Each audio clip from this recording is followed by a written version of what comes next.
Pues bienvenidos una semana más a Terra Incógnita, a vuestro programa de los enigmas y misterios de este mundo en el que vivimos. Terra Incógnita es un programa que presentan pues un capitán de este barco rumbo a lo desconocido, que es servidor, y es capitán porque el capitán es el que está a los mandos, ¿no? A los mandos de la nave. Pues yo estoy a los mandos técnicos, pues soy el capitán. Y un almirante, ¿no? Porque si hay dos tripulantes, uno tiene que ser el capitán y otro el almirante. Y el almirante en este caso es... Pues muy bien, aquí estoy. El almirante se llama Daniel. El almirante se llama Daniel. ¿Y el almirante de qué se encarga? Pues de poner orden, porque si no hubiera almirante aquí habría motín de monográfico. ¿Motín de monográfico? ¿Tú crees que hoy hay motín de monográfico? Siempre hay tentativa de motín, porque se alargan y hay que controlarlos para que no se excedan. Exactamente. Bueno, lo referente al monográfico ya se dirá en el monográfico, pero no hagamos todavía el spoiler. Hoy no lo quiero hacer, hoy no voy a adelantar. Hoy va a ser sorpresa, ¿no? Hoy va a ser sorpresa. Y bueno, pues decir que es un tema en el cual todas las noticias de todas las semanas ha salido.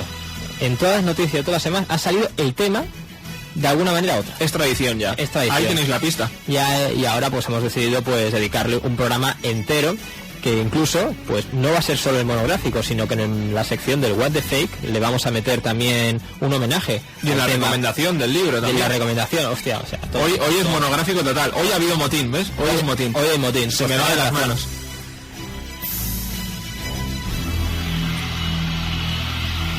Y bien, Daniel, ¿tú qué tal la semana? Pues muy bien. Una semana ya acorde con lo que a mí me gusta. Ya se va un poquito ese calor asqueroso que llevábamos arrastrando. Ya toca un poquito así de... Tú no te resfrías, ¿no? Tú te abrigas.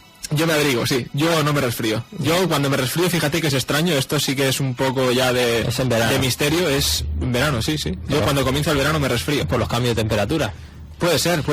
Todos sabemos que Daniel es una persona del frío, que le gustan las tardes lluviosas, que solo me dice de quedar para ir a dar una vuelta cuando llueve, que es cuando yo precisamente considero que no se tiene que salir, pero él, Daniel, es de esas personas que dice, oye, hay que salir cuando llueve, porque nadie sale. Como los perros, ¿eh? Mi perra creo que no sale. Mi perra es especial. Hay perros a los que les gusta mucho la lluvia. Eso es mentira. Bueno, eso es mentira. Mi perra cuando llueve no la puede sacar al parque, porque es muy delicada y se moja las patitas de la hierba y dice que no quiere entrar, ni hace pipí ni hace caca. Tremendo, ¿eh? Y yo creo que como mi perra habrá unos cuantos más. Seguramente.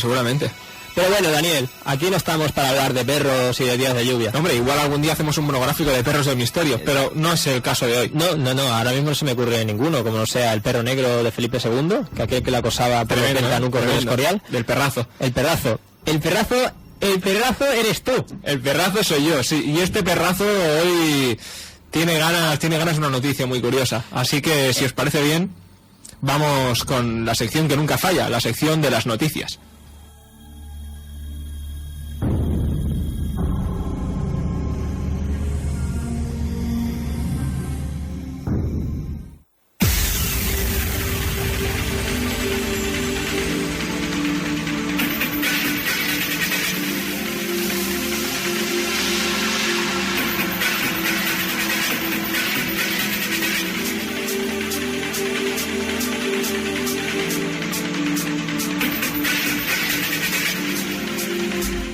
Ya sabéis que aquí en Terra Incógnita nos va un poco la coña y hablamos de perrazo cuando en realidad no sabemos lo que queremos decir, no tenemos ni idea de qué pretendemos decir cuando decimos perrazo y cosas así, pero bueno, somos así y... Somos honestos, ¿eh? Es la magia de la radio. Es la magia. Somos de aquellos que, como anoche dijeron en un programa de callejeros, la mentira, los fraudes es lo que vende en este mundo. Pues nosotros no somos así, queremos que lo que precisamente se venda es la denuncia de la mentira o la evidencia de una realidad. Y para eso estamos nosotros, pero antes de nada, pues tocaría leer unos titulares y dar nuestra opinión, ¿no es así, Daniel? Pues sí, y esta semana vamos a ir con una noticia que, bueno, proviene de la NASA. La verdad es que siempre solemos traer bastantes noticias de la NASA, pero esta, curiosamente, no se refiere al espacio, y es que la NASA, pues también investiga otro tipo de cosas. Pues bien, ¿de qué trata esta vez? Pues trata de los mayas. ¿Quién no ha oído hablar a lo largo de su vida del famoso misterio de los mayas, de por qué desaparecieron así prácticamente de repente, sin ningún motivo aparente? Pues bien, la NASA ha intentado desvelar este misterio, o por lo menos intentar ofrecer alguna explicación, y de eso trata la noticia de esta semana.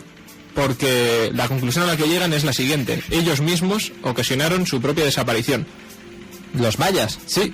El caso es que, bueno, durante 1200 años los mayas tuvieron el dominio, como todos sabemos, de América Central. En la cúspide de su civilización, aproximadamente en el año 900 después de Cristo, las ciudades mayas se encontraban repletas de gente. Estamos hablando de más de 2000 personas por milla cuadrada, que no es poco. Se las puede comparar, por ejemplo, con el condado de Los Ángeles en la actualidad. Incluso en las áreas rurales podían contarse entre 200 a 400 mayas por milla cuadrada. De pronto, ya que el misterio, todo quedó en la calma. El profundo silencio fue testigo de uno de los desastres demográficos más grandes de la prehistoria de la humanidad: la desaparición de lo que alguna vez fue la vibrante sociedad maya. ¿Qué sucedió? Algunos investigadores, patrocinados por la NASA, creen tener una muy buena idea de lo que ocurrió. Lo ocasionaron ellos mismos, dice el veterano arqueólogo Tom Sever. Pues bien, según dice, los mayas... Ahora me entero yo que la NASA tiene arqueólogos. No tiene, ha patrocinado un estudio...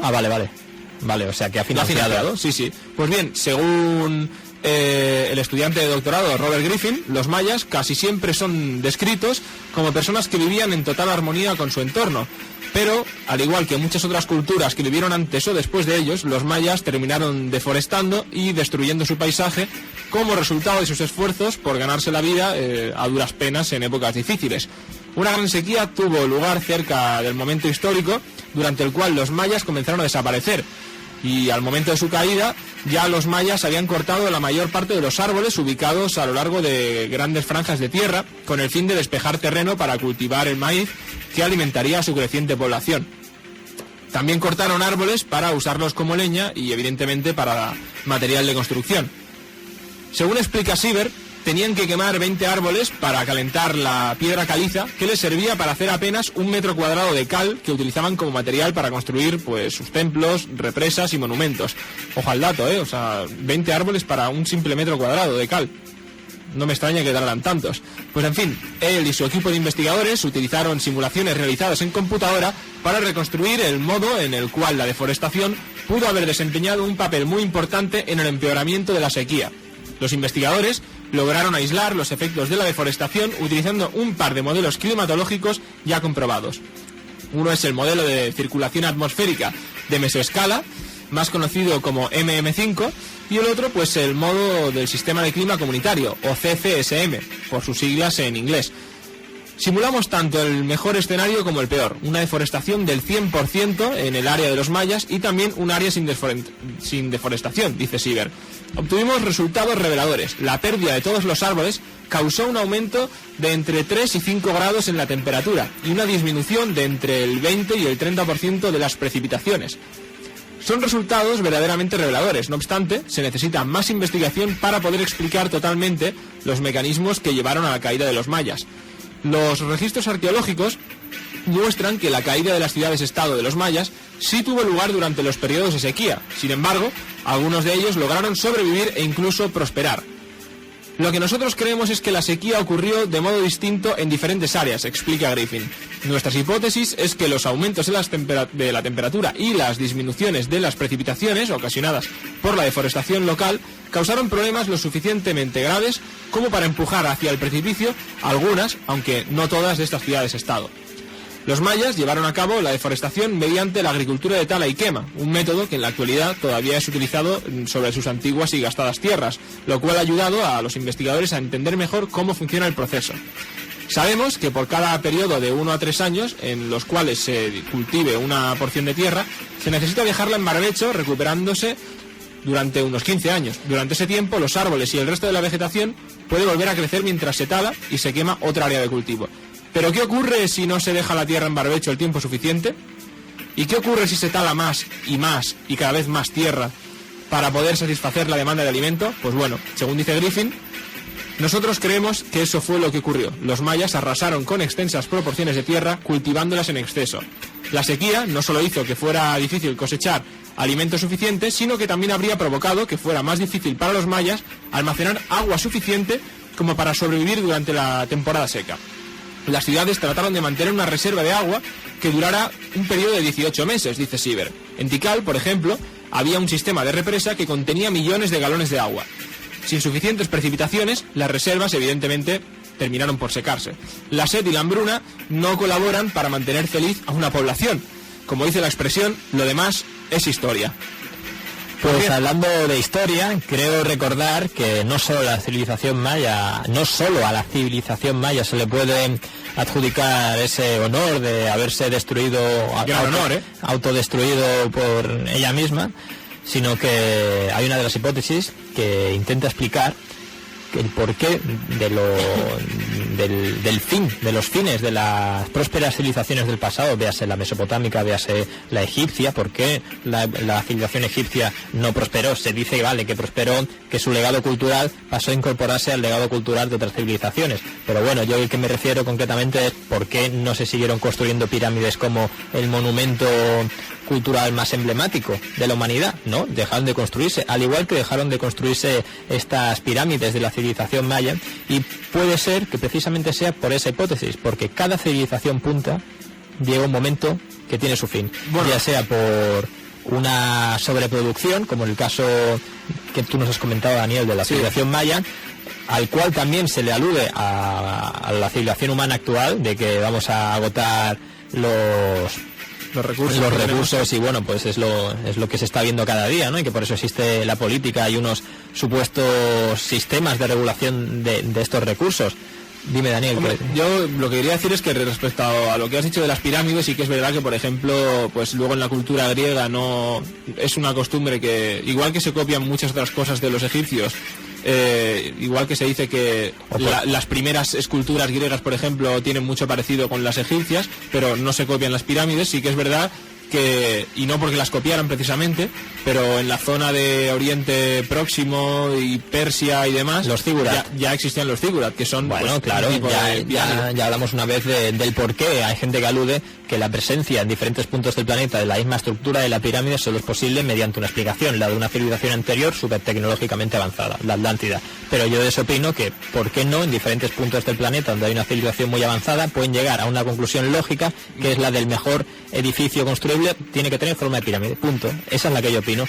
Pero yo lo que me refería era que ¿por qué no prospera esa pirámide en un futuro? ¿Por qué no se conserva todavía la estética egipcia, de tíos ahí de perfil, con unas perillas increíbles, con cara de animales? Eso es básicamente porque luego con los griegos, como ya sabes, conquistaron Egipto. Exacto. Y se produce una limpieza total de cultura. Otra de las hipótesis bastante probada del fin de algunas civilizaciones es precisamente lo que tú has dicho, el contacto con otra civilización superior que la arrasa o la absorbe.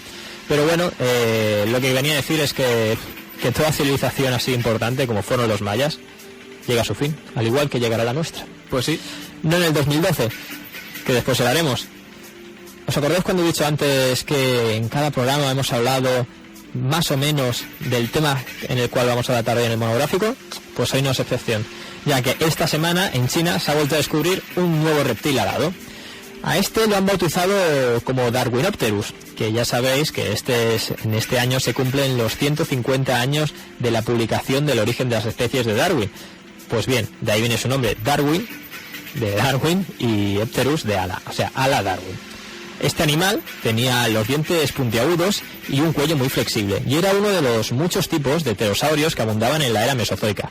Eso se comprendería, digamos, hace unos 220 millones de años, y bueno, pues era un animal, como estamos viendo, perteneciente a esa época, sí, en la que habitaban los dinosaurios. No, los dinosaurios fueron posteriores, los dinosaurios fueron hace 150 millones de años, pero mira, ahora me haces dudar. Tendría que volver a mirar, pero sí, seguramente los dinosaurios son hace 150 millones de años, y estos aparecieron antes que los dinosaurios. Por eso, aunque mucha gente lo confunda, en el cual después incidiremos un poquito más sobre el tema, pues no son dinosaurios los pterodáctilos, los pteranodon, los quetzalcóatl y todos estos, no, son reptiles voladores, como he dicho. Pues bien, estas características que he dicho de los dientes, del cuello, pues son las principales características que han descubierto pues un equipo de científicos chinos un equipo de científicos del Reino Unido, y lo han descubierto en China. El descubrimiento, que se ha publicado pues esta semana en la revista Proceedings of the Royal Society de la Biological Science, aporta la primera prueba clara de que un tipo de evolución inusual y controvertida viene a llenar el hueco evolutivo que había entre dos tipos de pterosaurios, unos con presencia de cola o cola larga y otros con la cola más corta o ausencia, como sería el caso del pteranodón famoso. Los investigadores indicaron que estos dos grupos estaban separados por una importante brecha en el proceso de la evolución. Esta brecha, identificada en su día por el naturalista británico Charles Darwin, pero que ahora parece haberse resuelto con este hallazgo.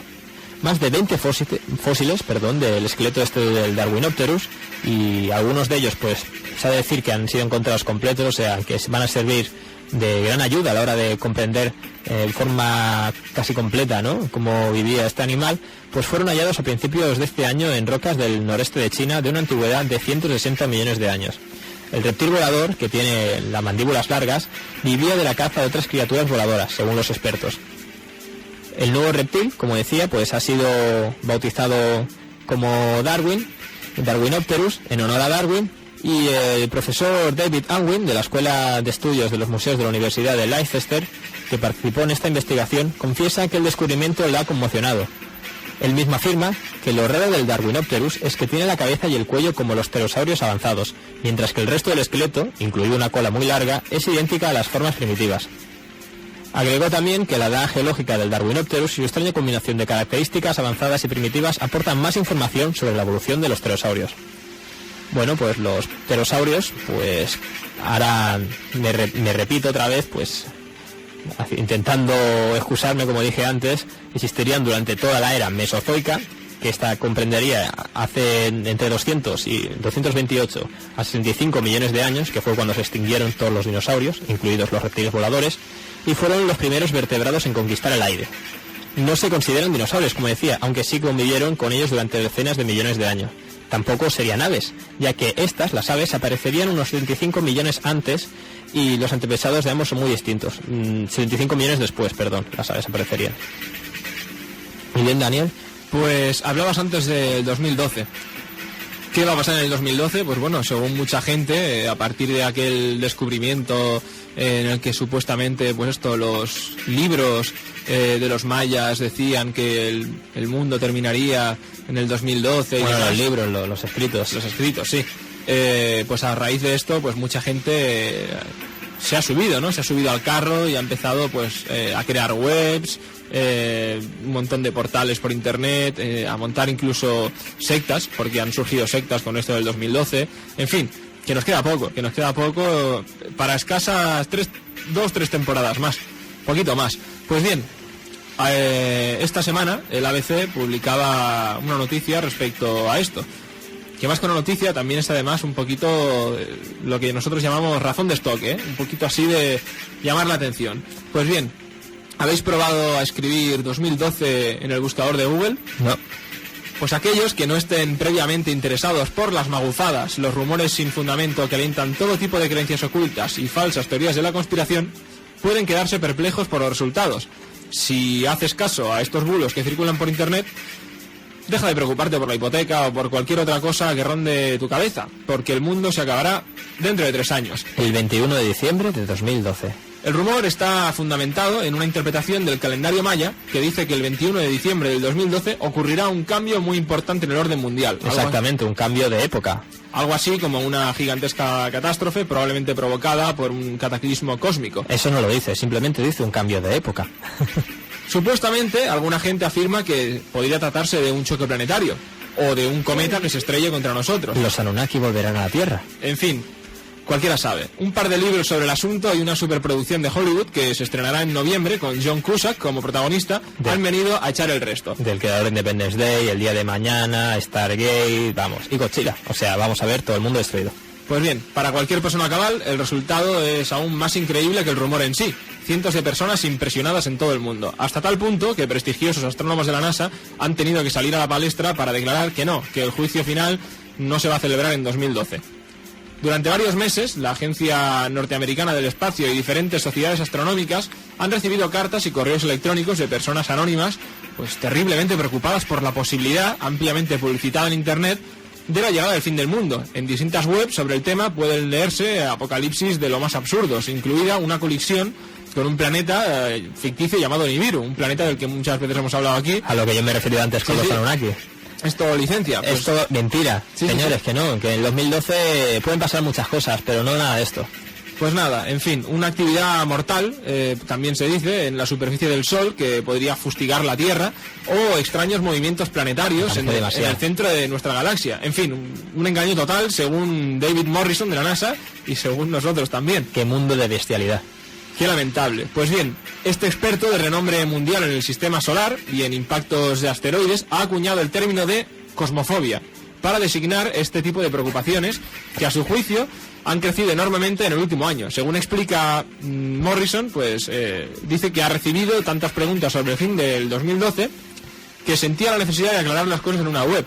Para el científico, buena parte de la culpa de esta locura colectiva la tiene el marketing viral de este movimiento, que ha sembrado las llamas del pánico en Internet mediante la creación de falsos sitios de ciencia. La mayoría de estas webs están llenas de malentendidos, a menudo publicados por personas que han escrito libros sobre los próximos desastres que están tratando de vender. Pues bien, en el artículo de Morrison se presenta en forma de preguntas y respuestas y se completa con una guía que permite a los lectores encontrar información científica de por qué 2012 no está marcado con la señal del diablo. Hay muchas razones para preocuparse por el futuro de la Tierra, pero absolutamente ninguna para destacar el solsticio de invierno de 2012 como un momento especial.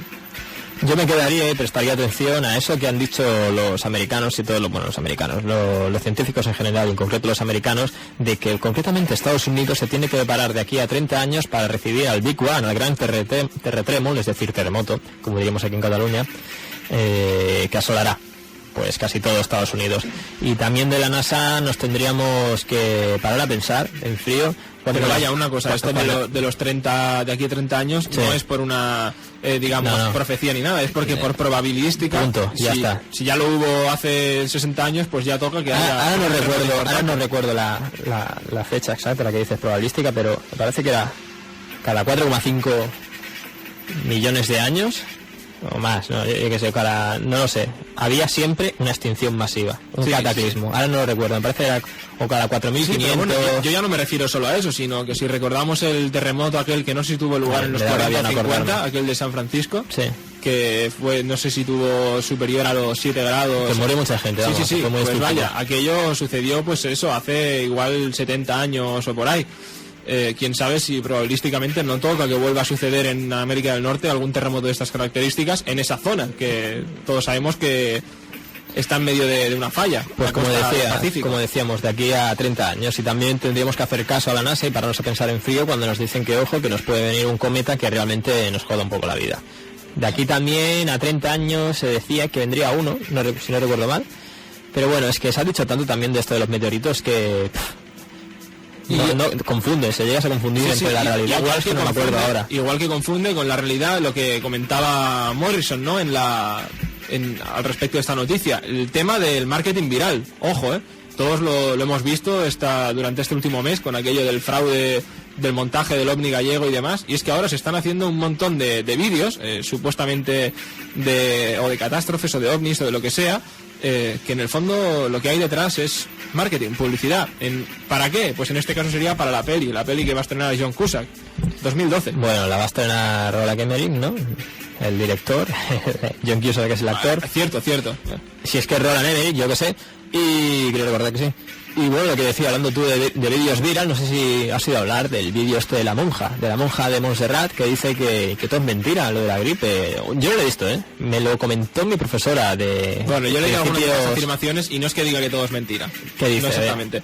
Simplemente lo que viene a plantear se centra sobre todo en la crítica a esta legalidad que se ha aplicado en muchos países, en que la vacuna va a ser obligatoria, y una que en España, si no recuerdo mal, que aquí no va a ser obligatoria, pero sí decía que... En lo que se refiere a que hay una ley que ahora un médico, para un tratamiento, exacto, para una pandemia o para una enfermedad así importante que no haya tratamiento todavía comprobado con bastante probabilidad de que funcione, pero que se tenga uno, no se aplicará igual. Por ejemplo, que esté aprobado por consenso por toda la Comunidad Europea, por ejemplo, sino que habrá, digamos, menos control a la hora de dar según qué medicamentos experimentales a la población. A ver, yo comparto con ella una cosa, que sí, que eso es un poco oscuro porque, a ver, no sabes qué te pueden recetar. Pero bueno, vale, ¿qué te pueden recetar? Pero imagínate que llega el momento ese, que existiendo una pandemia, porque sí, letal contra el 25% de la humanidad, y existe, ¿vale?, una especie de vacuna no del todo fiable y no del todo probada, pero que más vale eso que otra cosa, ¿no? Entonces tiene que existir esa ley para saltarse. Yo lo veo necesario para saltarse todos esos trámites que tú dirías que serían la luz, diferente a la oscuridad que has dicho tú, todos esos trámites legales para la cual se tendría que instalar ese medicamento en el consumo habitual, pues se lo saltan para directamente aplicarlo y salvar cuantas más vidas mejor. Yo en eso estoy de acuerdo. De todas formas, el problema que hay es que, y lo que ha saltado, digamos, pues todas las teorías conspiranoicas, es que en países, por ejemplo, como en Estados Unidos, va a ser obligatoria. Pero ¿hasta qué punto va a ser obligatoria? Bueno, hay varias razones. Una, por ejemplo, interés directo de las farmacéuticas. Sí, bueno, hay un pacto ahí para que las farmacéuticas se garanticen, claro, el forramiento, porque va a ser obligatoria. Pero bueno, aparte de eso, una razón también de que... Pero si no lo ganan ahora, lo ganan más tarde. Espera, es que no se puede hablar de la misma manera, por ejemplo, que se puede hablar de un país europeo como España y compararlo con Estados Unidos. Porque en Estados Unidos el nivel de infectados por la gripe A es mucho más alarmante que aquí en España, en proporción. Más que nada porque tienen más gente, creo yo. Exacto, y además por proporción siempre está más cerca de México, pero aquí ya tenemos, me parece, más de 20 muertos, ¿eh? Sí, pero es que allí hay muchos más y en proporción a su población total hay más contagios. Entonces, pueden haber tomado, en base a esa razón de que es mucho más agresiva allí el contagio, esa decisión drástica de obligar a todo el mundo a que se vacune. Porque bueno, siempre puede haber gente... No lo creo. A ver, siempre puede haber gente que se niega a vacunarse, pero claro, si te niegas a vacunarte, el virus se sigue extendiendo. En fin, que no es todo conspiranoia, ni todo es buenismo, que ahora nos van a venir a salvar con una vacunita. Hay razones para sospechar de todo, de unos y de otros. Todo es conspiración, pero bueno, volviendo a hablar del tema del vídeo de la monja... Que ha pegado un aire ahí, ¿eh? No, ha sido, yo que sé, un lag de esto del ordenador, que ha decodificado el sonido. A lo mejor son los reptilianos. A lo mejor los Anunnaki, que me quieren aquí hacer un poco de boicot por lo que he dicho. Lo que me refería un día, mi profesora de principios básicos de ingeniería genética, ella en sí es viróloga, especialista en virus, es decir, me vino un día indignada diciendo: ¿habéis visto el vídeo de la monja? Que mentira, que me sabe mal por la pobre mujer que aparece ahí con el cartelito de que pertenece a las monjas de Montserrat, que las quiero yo mucho, pero esa mujer dice mentiras, me llegó a decir. No recuerdo exactamente, me arrepiento de no haberle prestado más atención que debía, más que nada porque ya era la cuarta hora del día y estaba un poco cansado y no había dormido mucho la noche anterior. Bueno, es la vida universitaria. La vida universitaria, que es muy pobre económicamente para los que la cursamos. Somos muy pobres. Yo me he librado y sigo igual de pobre, pero bueno. Bueno, venía a decir mi profesora que la monja decía cosas como que el virus o la vacuna está, es que no lo recuerdo, está atenuada cuando en realidad no lo es, o al revés, no me acuerdo. O sea, que había irregularidades que decía la monja esta, y que ella como monja, como enviada aquí como representante de cierto grado de la palabra del Señor, por así decirlo, pues tenía ese grado de credibilidad que creo yo que tiene menos que la profesora de virología. ¿Te has enterado del follón que ha habido ahora, que el Vaticano le ha exigido que se retracte de las afirmaciones? Sí, ahora la tienen un poquito ahí agarrada por el cuello. La han hecho un poco así de Sith Power. Sí, digamos los altos organismos de la Iglesia, y le han dicho que se relaje un poco. Que eso no es temas para una persona. Exacto. Fe. Nos quedamos con eso, de relajes un poco. Esto lo lanzamos para nuestros oyentes y para la demás gente. Que se relaje todo el mundo en general. Que se relaje todo el mundo, que no se crea lo primero que le cuentan, y que piense y que se informe y que realmente hable con personas profesionales en el ámbito, como sería mi profesora en virología, y no una monjita, ¿vale? Yo personalmente... Que es doctora, pero bueno, es doctora de medicina general. Me da igual. La mía también es doctora, mi profesora. No, pero ya me entiendes, que no es una experta en virus. Ya. Pues ya está. Bueno, yo acabaré siendo biólogo y hablaré del Nessie, del Moquele-Bembe. Algún día hablaré y me dirá: no, estás loco, ¿cómo puedes ser biólogo y hablar de estas criaturas? O a lo mejor para cuando lo seas ya lo he encontrado, al Moquele. A lo mejor sí, a lo mejor lo encuentro yo, quién sabe. Pero bueno, vamos a acabar diciendo la tercera noticia del día relacionada con la NASA, y es que la NASA descubre un anillo gigante en Saturno. El telescopio Spitzer de la NASA ha descubierto un anillo gigante compuesto de partículas de polvo y hielo alrededor de Saturno, y bueno, que es brutal, ¿vale? Es como, imaginaos, un anillo, pero de polvo, bastante ancho, y que en el medio, una cosa muy pequeña, es Saturno. O sea, no es como el anillo normal de Saturno, sino que estaría así. Tenéis que ver la imagen, es brutal. Bueno, pues en su parte más cercana se encuentra a 6 millones de kilómetros del planeta, hablando ya con propiedad, y se extiende hacia una distancia de unos 12 millones. Febe, que es una de las lunas más lejanas de Saturno, orbita dentro de este anillo y, según la NASA, podría ser la fuente del material que lo compone, como consecuencia del impacto de cometas consecutivos sobre su superficie. El nuevo halo de Saturno es ancho y su altura es 20 veces mayor que el diámetro del planeta. Según los investigadores, podría dar cabida a 1.000 millones de tierras, 1.000 millones de planetas Tierra. El Spitzer consiguió dar el brillo del polvo frío gracias a su telescopio infrarrojo.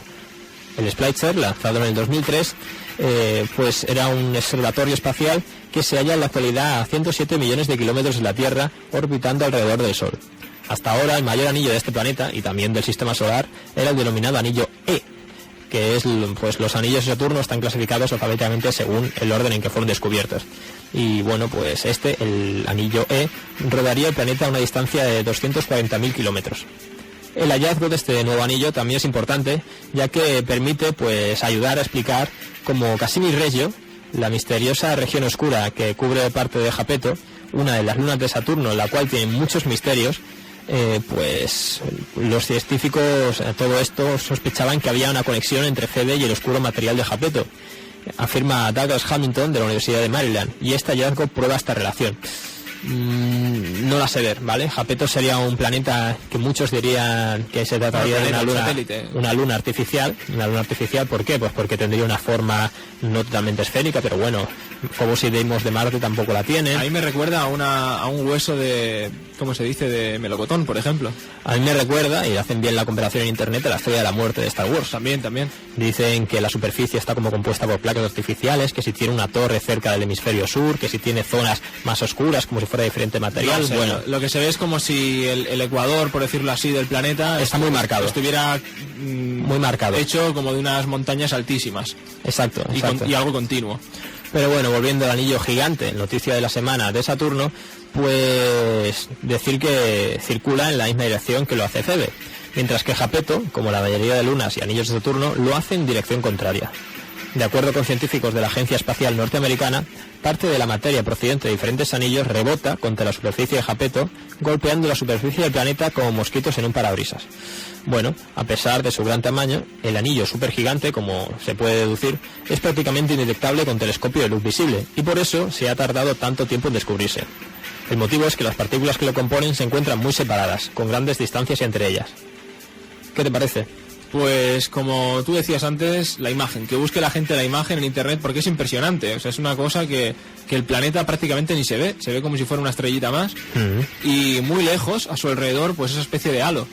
A mí lo que me sorprende es eso, el porqué de ese halo, y... ¿El porqué? Pues porque sí, el porqué de Saturno, el porqué de la Tierra, el porqué del universo. Pero quiero decir, ¿por qué ese halo está alrededor de Saturno a tanta distancia y no más cerca, por ejemplo? Porque pertenece a esa luna de Saturno que hemos dicho, a Febe, que estaría dentro de esa trayectoria del halo. Y bueno, pues... Pero es curioso eso. Que sería formado, pues digamos, de partículas, de polvo, de fragmentitos del planeta Febe, del satélite Febe, ya que a lo largo de toda su trayectoria vital, que nos podemos imaginar que es mucho tiempo, del que aquí no podemos tener, digamos, no podemos hacernos una idea, pues la han ido bombardeando a base de meteoritazos, y digamos que ese halo formado debido a la trayectoria orbital de la Luna sobre su Saturno, pues es el camposanto de Febe. El camposanto de Febe. Y bien, como hemos dicho que se parece a un halo, qué mejor manera de despedirnos la sección de las noticias escuchando el tema de Terra Incógnita, que es el tema del videojuego Halo. Pues muy bien, y así además os va a servir para hacer un poquito de descanso, porque ahora mismo volvemos con el monográfico, que a muchos ya quizá habéis adivinado de qué se trata, pero bueno, para los que aún no lo sepáis, lo sabremos en breves momentos. Así que, hasta ahora.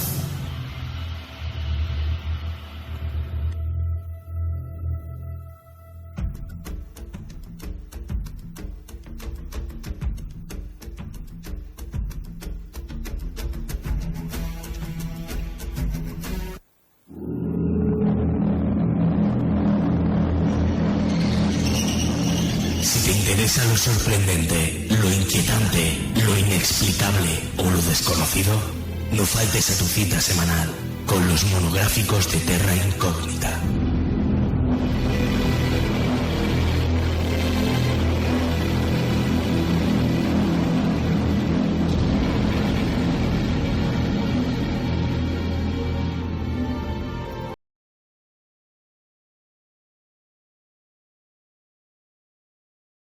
del 2004, concretamente el 11 de junio del 2004, apareció una noticia relacionada con el avistamiento del Ogopogo. Una vecina de Vernon ha afirmado ver a la legendaria criatura conocida como Ogopogo, que viene a ser un símil del monstruo del lago Ness escocés, pero en este caso en el lago de Okanagan. Pues bien, esta vecina, una tal David Walter, afirmaba que durante la primera semana del mes de junio escuchó un fuerte estruendo en el agua que le llamó poderosamente la atención. Otra noticia, ya esta también del año 2004, situaba y ya hablaba propiamente de dinosaurios en Papua Nueva Guinea. Pues bueno, así al menos lo afirmaban los habitantes de una lejana isla de Papúa Nueva Guinea, llamada New Britain, y al parecer desde hace días se vienen recogiendo informes de docenas de personas que han visto una criatura que no dudan de calificar como dinosaurio.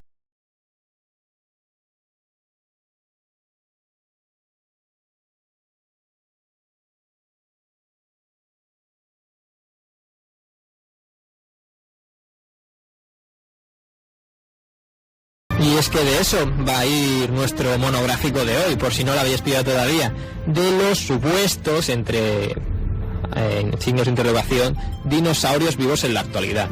Y se tendría que hablar en propiedad, cuando antes, por ejemplo, las noticias me refería al nuevo hallazgo del Darwinopterus en China.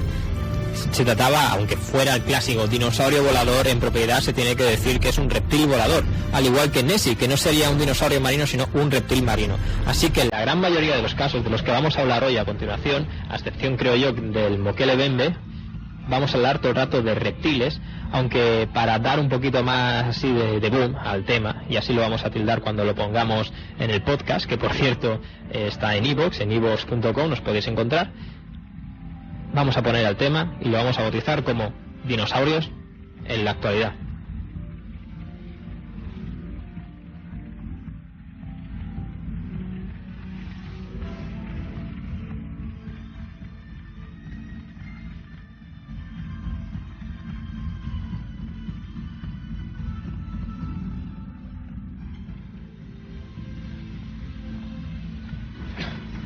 Y como hemos dicho, no podemos hablar de este monográfico de hoy, que tiene mucho que ver con la criptozoología, o sea, todo va a ser criptozoología más que nada, pero como estáis viendo va a ser muy restrictiva. Solo nos vamos a centrar en lo que podrían pasar por dinosaurios o estos reptiles marinos o voladores que seguirían habitando en la actualidad cuando supuestamente se tendrían que haber extinguido.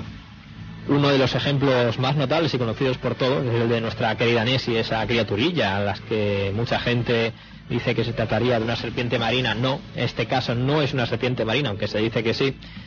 Hay gente que dice que se trataría de una especie de animal conocido, como una nutria gigante. No lo sé, ¿vale? Muy gigante entonces. Muy gigante entonces, pero la hipótesis más habitual y más común de encontrar, valga la redundancia, de la explicación sería la de un plesiosaurio que seguiría vivo todavía.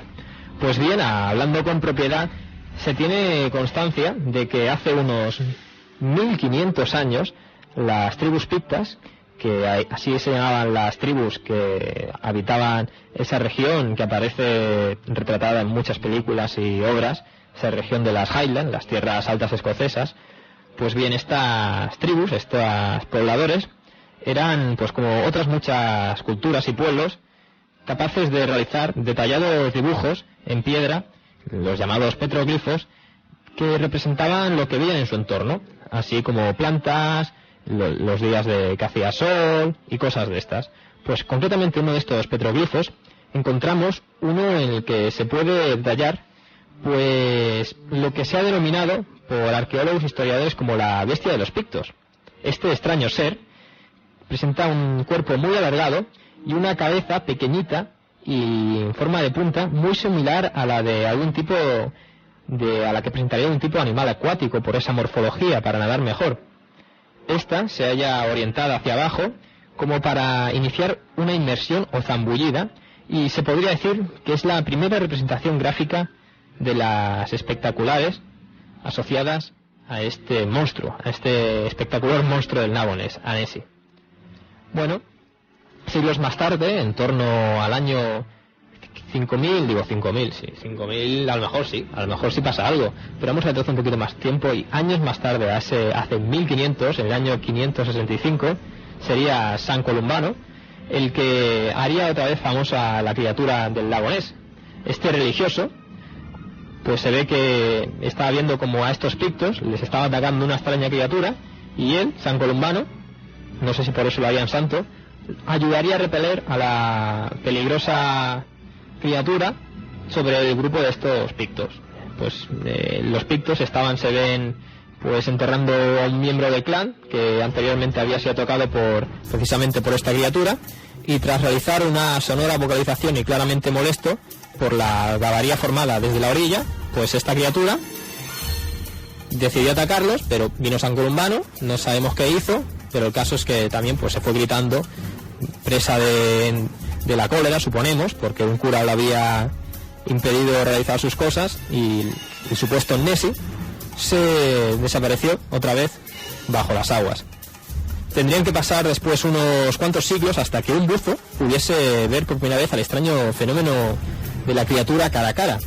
Ya en tiempos más recientes, concretamente en 1880, este buzo se llamaba Duncan MacDonald y se hallaba sumergido en el extremo occidental del lago, explorando los restos de un barco hundido.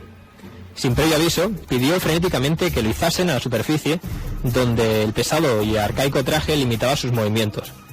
Al retirarle el casco, Duncan, como he dicho que se llamaba así, Duncan MacDonald, pues estaba completamente estupefacto, estaba en estado de shock, temblaba y bueno, tenía el miedo en el cuerpo.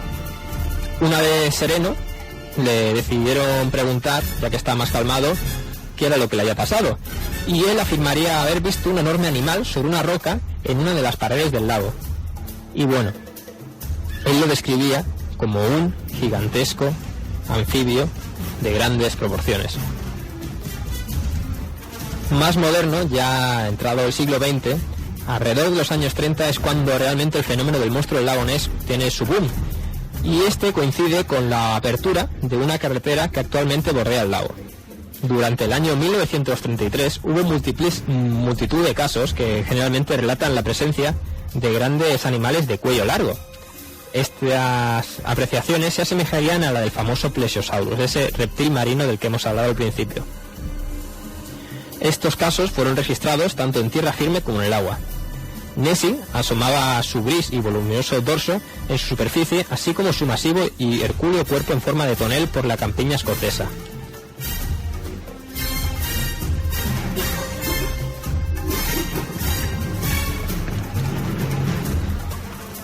Esta criatura a veces aparecía en el agua en forma de jorobas, que normalmente eran divisadas a unos pocos cientos de metros, aunque un tal George Spicer pudo observar a menos de 200 metros la ondulante mole de la bestia. Esta ocupaba prácticamente todo el ancho de la vía de la estrecha carretera. El tamaño de la desconcertante criatura, provista de grandes aletas, fue estimado en unos 6 metros de largo. Eso sí, la cabeza nunca fue vista. Un año más tarde, el cirujano londinense Kenneth Wilson obtendría el retrato más famoso del monstruo. Nessie es sorprendida asomando por completo la cabeza fuera del lago. Las circulares ondulaciones formadas por la superficie alrededor del arqueado cuello delataban el pesado cuerpo bajo las aguas, mientras que una segunda, y no tan conocida instantánea, muestra cómo la cabeza desciende buscando las profundidades. Ambas imágenes, según una polémica y nada clara revelación publicada por el Sunday Telegraph en 1994, habría sido el resultado de un fraude, ya que, según los propios autores, pues habría sido hecho a través de una balsa de troncos y un muñeco. En cualquier caso, esta observación unida a una veintena más contribuyen a crear la leyenda del monstruo, causando gran sensación a nivel mundial. Se ha de decir que la famosa imagen que nos hemos referido de Kenneth Wilson de Nessie, que es la quizás más famosa, se dijo también que podría datarse de un elefante que estaba por esa época, que pertenecía por esa época a un circo ambulante que había por allí, y ese elefante pues había decidido dar un chapuzón en el lago, y lo que se atribuiría a la joroba de Nessie sería la cabeza del elefante, y el cuello y la cabeza de Nessie sería la trompa del elefante, que la utilizaría como cual tubo de buceo de cualquier buceador. Bueno, por su especial relevancia, nos detendremos en un avistamiento múltiple realizado en el año 1937, ya que supone la existencia de una colonia reproductora, necesaria para explicar la continuidad de avistamientos que alcanza hasta nuestros días. Nos hemos referido que hace 1500 años había ya las primeras visiones en petroglifos de Nessie. Pues bien, en 1937 se observaron 3 criaturas que protagonizaron el caso y fueron observadas a una distancia de unos 200 metros. Pues los 2 ejemplares mayores eran visibles desde la superficie, mostrando un dorso brillante y jorobado de unos 3 metros, mientras que al lado de estos pues parecía encontrar un cuerpo menor, que mediría alrededor de unos 1,5 metros, y bueno, pues 7 años más tarde serían 2 niños los que divisaran ejemplares jóvenes. Los muchachos pues estarían en un bote realizando un paseillo por el lago, cuando de repente observan a 3 pequeñitas criaturas a lo que ellos asimilaban a anguilas con patas, eso sí, que se alejaban de la embarcación. Bueno, pues estas extrañas bestias presentaban un cuello bien definido, moviendo sus patas delanteras rítmicamente, mientras que las posteriores guiaban o estabilizaban el cuerpo bajo el agua. Años más tarde, en el 1960, se hizo famosa una filmación del supuesto monstruo, una filmación atribuida a un ingeniero aeronáutico llamado Tim Dinsdale. Dinsdale fue un activo investigador del fenómeno escocés y había invertido en ello más de 20 años, en los que básicamente trabajó para la Bureo de Investigación del lago Ness. El 23 de abril de ese año grabó en una película de 16 milímetros pues lo que parecía pues la famosa joroba del animal nadando a través del lago Ness. 12 años más tarde, en agosto de 1922, la criatura sería otra vez fotografiada a menos de 2 metros bajo el agua. Esta vez era un equipo científico liderado por el Dr. Robert Raines, perteneciente a la Academia de Ciencias Aplicadas de Boston, de Estados Unidos. En la imagen, pues había obtenido de manera conjunta, usando las llamadas ecosondas, con cámaras subacuáticas, activadas por movimiento. En ella, en la foto, se veían a 2 animales de unos 6 o 9 metros de largo y que nadaban a unos 3 metros el uno del otro. Aparecerían cazando activamente a salmones a unos 15 metros de profundidad de la bahía de Urquhart. Bueno, ¿qué se puede decir? Que hay, pues como he dicho, diversas hipótesis. Las más conservadoras apuntan a que se tratarían de anguilas de un gran tamaño. Concretamente la de la especie europea, la anguila anguilia, es fácil de observar en ese lago. Bueno, este pez nace concretamente en el mar de los Sargazos, un mar muy famoso por otros temas. Sargazos, recordemos que es el nombre de un alga que le da esa peculiar color al mar de los Sargazos, de ahí su nombre. Y bueno, estos nacen ahí y nadan hacia el agua dulce, penetrando de esta manera los sistemas fluviales y lagos de muchos países europeos. Otros peces gigantes presentes en el lago Ness y candidatos a dar respuesta a la explicación más quizá científica o racional del fenómeno del monstruo plesiosáurico del lago Ness es el llamado el pez esturión, o también se habla a veces del siluro europeo. El esturión del Atlántico, el conocido como Acipenser oxyrinux, es un pez migratorio que vive tanto en agua dulce como salada, remontando también ríos para desovar en lagos de aguas profundas. Pueden llegar a medir hasta 8 metros, o sea, un pez bastante importante, y pesar más de 400 kilogramos. Y algunos ejemplares se han estimado edades de hasta 200 años. ¿Te estás quedando, Daniel? Pues sí, la verdad es que impresiona bastante el tamaño de este animal. El caso del otro pez, el del siluro, es también pues un pez gigante y de agua dulce. De extraña cabeza, eso sí, provista de largos bigotes, con el cual se ha ganado el mote de pez gato. Este sobrepasaría los 5 metros de largo y los 300 kilos de peso. Pues esta criatura, con esos bigotes, si la ves emergiendo del lago y conoces la tradición del lugar, de que ahí desde hace mucho tiempo se dice que ha habido un monstruo, pues claro, pues cualquier persona que vea a este Silurunus glanis pensaría que se trataría del nuevo monstruo del lago Ness. Bueno, la hipótesis también, como hemos venido apuntando, y de ahí el monográfico de hoy, es que se tratara del dinosaurio este, que no es un dinosaurio, recordamos, sino de un reptil marino, es decir, del plesiosaurio. Bueno, pues según las descripciones de Nessie, proporcionadas tanto por testigos presenciales como por el abundante material gráfico, ya esas famosas filmaciones, fotografías, bocetos o incluso el sonar, pues presentan gran similitud con la morfología de los antiguos plesiosauros. Estos reptiles que estaban perfectamente adaptados a la vida en el agua, acabarían extinguiéndose aproximadamente hace unos 65 millones de años, por lo que plantear la supervivencia de estas criaturas en el lago Ness o en cualquier otro punto del planeta parecería pues algo impensable. Bueno, se piensa que podrían penetrar desde el mar estas criaturas, principalmente por la búsqueda de alimento o refugio. Pues bien, tendríamos esas tres hipótesis: que se tratase del esturión, del otro pescado gigante que era el siluro, de las anguilas gigantes que también habitan el lugar, o del plesiosaurio. ¿Con cuál nos quedamos? Pues en realidad nos tendríamos que quedar con ninguna. Eso te iba a decir yo, que con ninguna. Con nada, porque la del plesiosaurio, supongo que estarás de acuerdo conmigo en el dato este, ¿no? De que un plesiosaurio, en el fondo, respira fuera del agua. O sea, sería como un mamífero acuático, como por ejemplo la ballena, que cada X tiempo necesita salir fuera a coger aire. Y la verdad es que, suponiendo eso, si decimos, es que no hay tantos testigos, bueno, seguramente que saldrían testigos de bajo las piedras, pero hay una cosa que es muy clara: se han situado cámaras a la orilla del lago Ness, en varias de sus orillas, y la verdad es que, en fin, se han situado grabando, por ejemplo, durante 10-12 horas seguidas, o incluso más, y no se ha visto en ningún momento que ningún ser emerja del lago a tomar aire. Y ahora que hablas de grabaciones, concretamente una, a la que nos referíamos antes, hecha con ecosonar y con micrófonos subacuáticos, es la que tenemos aquí, que ya pusimos en su día en el monográfico de sonidos curiosos y extraños del universo, cuando nos referíamos al de criptozoología. Y ahora lo vamos a recuperar porque toca hablar del tema, que es lo que estamos haciendo, y este sería el sonido de Nessie. Supuesto.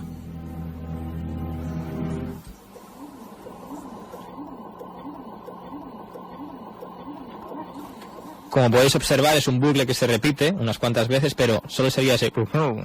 Hay gente que dijo que a lo mejor se trataba de una foca que había en el lago Ness. Claro, como en el lago Ness hay tantas focas, sí, pues sí, era tradición. Era una foca, pero no fue una foca. Y bueno, como yo es que te digo, o sea, de hipótesis, la verdad es que no me convence ninguna. Es más, yo a veces me he preguntado una cosa, es si se habla tanto, por ejemplo, de fantasmas en X sitios, y fantasmas, por ejemplo, antropomorfos, ¿por qué no podríamos estar hablando perfectamente, ya que se trata de una leyenda propiamente dicho, porque se ha convertido ya en una leyenda? Estamos hablando ya de los fantasmas de animales, por ejemplo. ¿Por qué no podría tratarse de eso?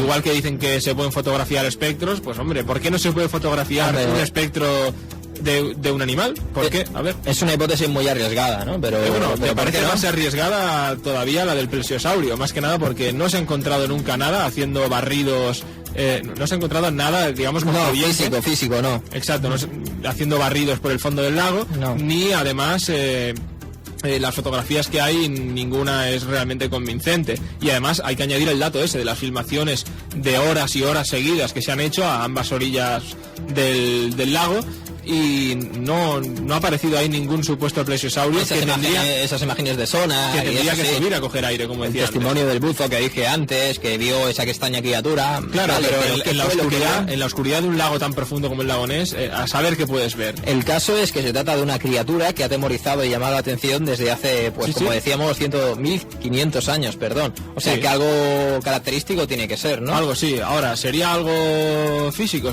¿Tiene que ser un animal? No lo sabemos. Sabemos que si existe ahí una leyenda es por algo.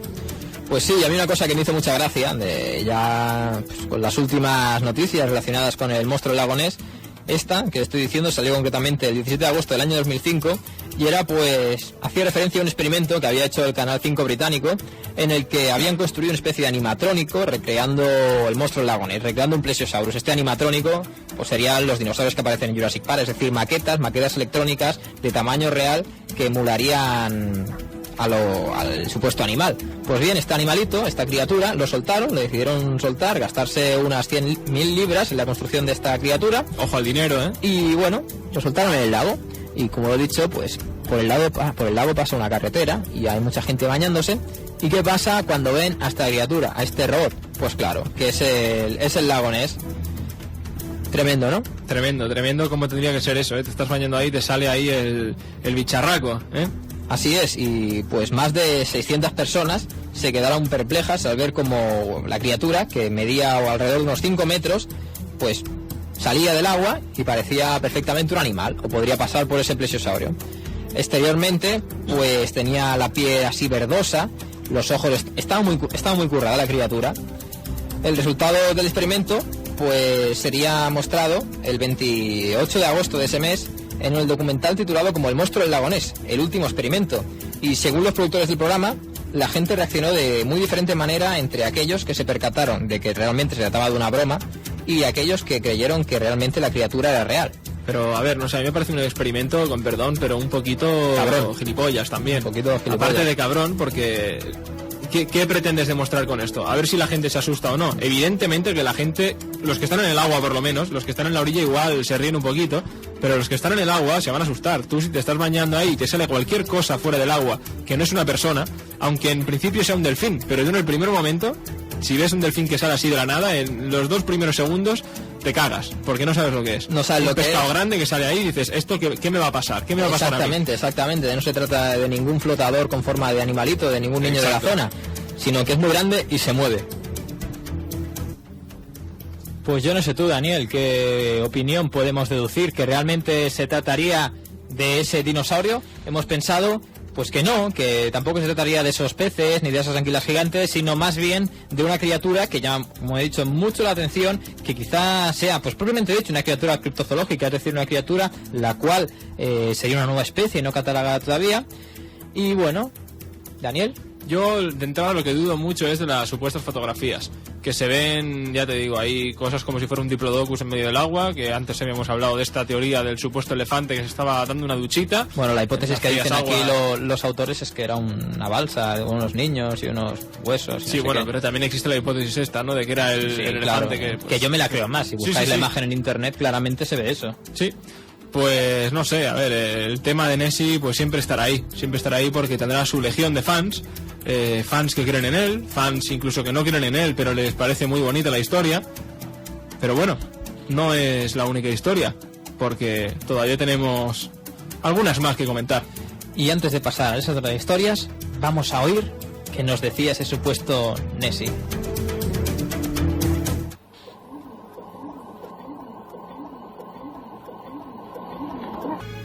Pues yo oigo como va diciendo, una piña.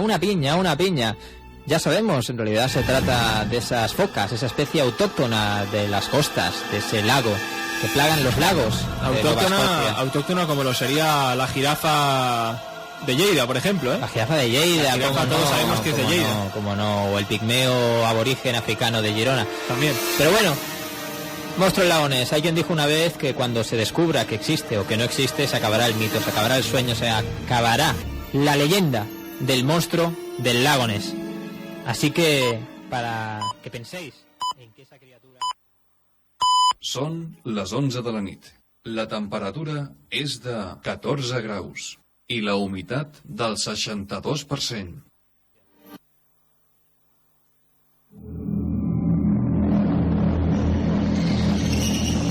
Si te interesa lo sorprendente, lo inquietante, lo inexplicable o lo desconocido, no faltes a tu cita semanal con los monográficos de Terra Incógnita.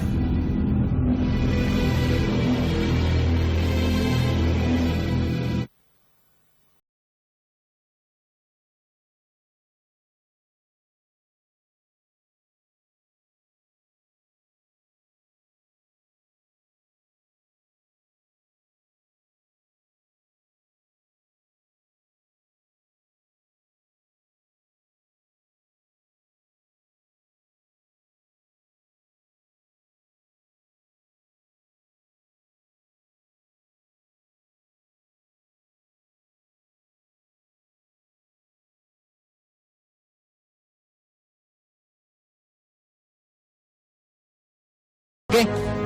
Pues porque dispararon a un dinosaurio por esa época, ¿no es así, Daniel? Pobre dinosaurio, sí. Nos vamos a ir a Tombstone, Arizona. Esa tierra, como su propio nombre evoca, esa tierra árida, esa tierra por aquel entonces de forajidos, de hombres de ley, de guerra con los indios y, ¿por qué no?, de pájaros del trueno, Thunderbirds. ¿Quién no ha oído hablar alguna vez del Thunderbird? El pájaro del trueno mítico de la mitología de los nativos americanos. Un mito que se encuentra muy presente, por ejemplo, en las tribus de la zona de los Grandes Lagos y de la zona noroeste del Pacífico. Pues bien, en Tombstone, en 1890, concretamente el 26 de abril, sucedió una cosa, y es que en el Tombstone Epigraph apareció un caso publicado, una noticia bastante bizarra, porque bizarra es la palabra en concreto. 2 hombres que andaban por las afueras de Tombstone iban tan tranquilos cabalgando y se encontraron con el absurdo. Un pajarraco inmenso, un pajarraco de aparentemente 50 metros de envergadura. Una cosa que ya uno piensa, hombre, que me digas, yo que sé, 10 metros de envergadura o algo. No, 50. Pues bien, lo que pasó fue esto básicamente, porque luego la historia se ha ido tergiversando mucho, han aparecido diferentes voces, diferentes autores que han vuelto a relatar la historia y la han contado de distintas maneras, con algunas modificaciones, pero la historia básica es esta. Están cabalgando por las afueras y ven un pájaro gigante volando, sobrevolando la zona, le disparan y lo matan. Luego, la historia clásica dice que cogieron el cadáver, así al menos lo cuenta la noticia del 26 de abril de 1890 del Tombstone Epigraph, cogieron el cadáver con sus 2 caballos y lo arrastraron hasta Tombstone. Pues bien, se decía que aparte de los 50 metros inquietantes de la envergadura del animal, tenía 30 metros de largo y más o menos unos 15 centímetros de ancho. O sea, una cosa que si lo pensamos también es un poco amorfa. 30 de largo, 15 de ancho. Bueno, hay otros datos, por ejemplo, yo tengo uno que indica que la criatura tendría unos 28 metros de longitud y unos 49 metros, pues de envergadura larga. Sí, es que el problema es que, aparte de lo que se dijo en el Tombstone Epigraph aquel día, luego pues hubo mucho más discusión en torno al tema, porque se dijo que quizá ya no era 50 metros de envergadura, sino que igual serían 10, pero bueno, en fin, vamos a ir por partes porque la historia, digamos que tiene mucho de leyenda y bastante también de bulo. Pero bueno, ¿qué había ocurrido cuando habían llegado pues con el cadáver, con el cuerpo de este pájaro a Tombstone? Bueno, se dice que esta bestia no tenía plumas, que tenía por el contrario una piel suave, como un vello muy fino y como una especie de membranas transparentes. Supongo que todos estaréis pensando ya en qué pájaro más curioso. ¿Y si no era un pájaro? ¿Y si era, lo que he dicho mal al principio, un dinosaurio? Un reptil volador. O un pterodáctilo, por ejemplo. Es decir, un reptil volador. Sí.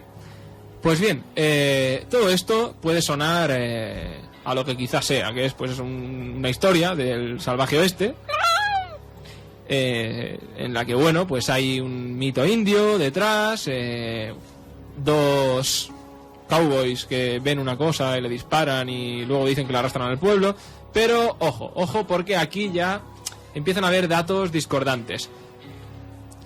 Pero, al margen de esto, de las primeras dudas que puedan surgir, hay que decir que quizá hay algo de verdad, aunque fuera un mínimo reducto, ¿no?, de verdad en este caso. Y es que, bueno, en 1970, un tal Harry McClure, pues afirmaba que cuando era niño, pues había conocido pues sobre este caso y había conocido pues a la gente que se había encontrado a este ser y le habían disparado. Este hombre, claro, lo dijo esto en 1970. Y no hay que confundir, no hay que pensar ahora, pues que, por ejemplo, que en 1970 estaban vivos los 2 cowboys para hablar con él. Evidentemente no. Este chico, por aquel entonces ya debería ser un abuelo. en 1970, hablaba de que cuando él era pequeño, pues conoció a estos dos protagonistas de la historia, los dos cowboys. Y ellos al final le reconocieron pues que en realidad la cosa no era como contaban en el Tombstone Telegraph, que en realidad el pájaro gigante que habían visto en el desierto pues no tenía 50 metros de ancho, sino que tenía pues algo así como entre 6 y 9 metros. Pero bueno, que aún así evidentemente pues les pareció enorme. A mí también me lo parecería, un pájaro de 6 metros de ancho. Bueno, sí que admitieron que era cierto, que dispararon a la criatura, pero que la tenían, digamos, fuera de su alcance.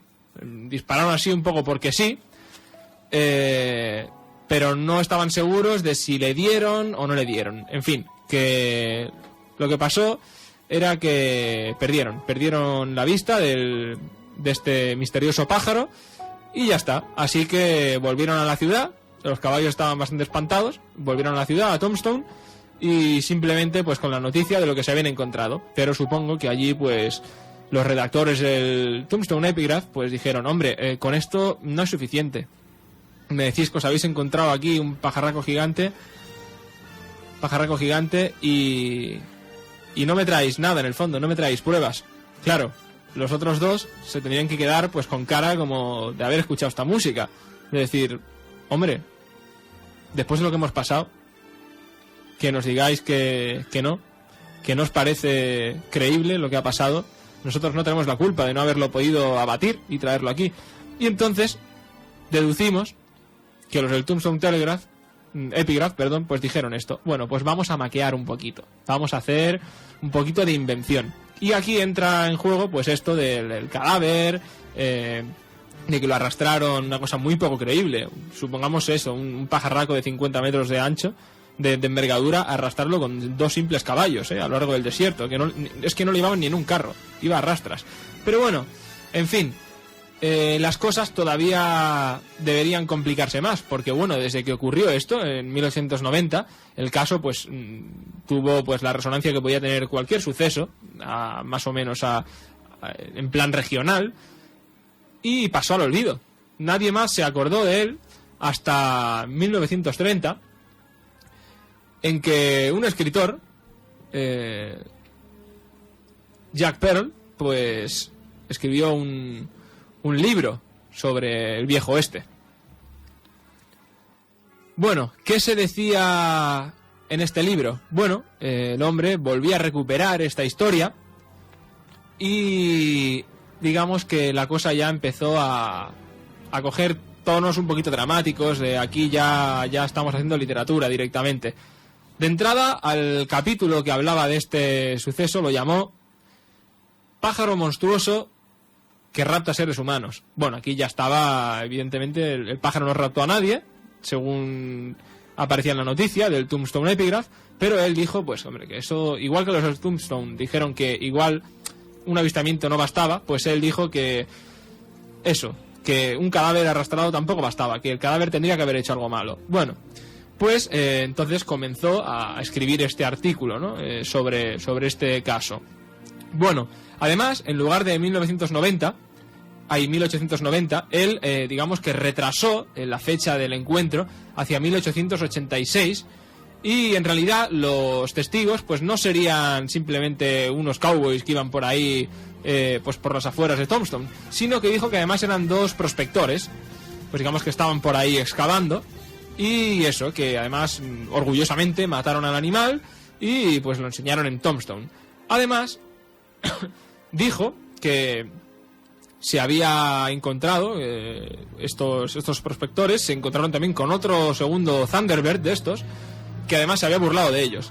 O sea que en realidad ya complicó todavía más la cosa. Uno que había por ahí que no pudieron pegarle 4 tiros y evidentemente se fue, pues eso, en plan provocación, cachondeo. ¿Un pájaro puede hacer cachondeo de la gente? Hombre, es un poco rizar el rizo, ¿no? Acuérdate del Mothman. Sí, bueno, pero ¿el Mothman es un pájaro o es otra cosa? ¿Es un mecha? En fin, además, el hombre hizo una cosa muy curiosa, porque eso ha pasado a la historia al final.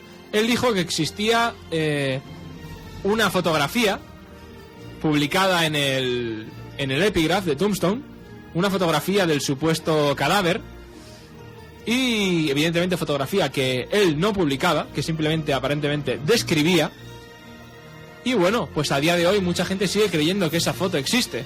Bueno, sí que es cierto que si ponéis eso, Thunderbird Tombstone en Google, os saldrán un montón de imágenes, pero son imágenes que han sido falsificadas recientemente.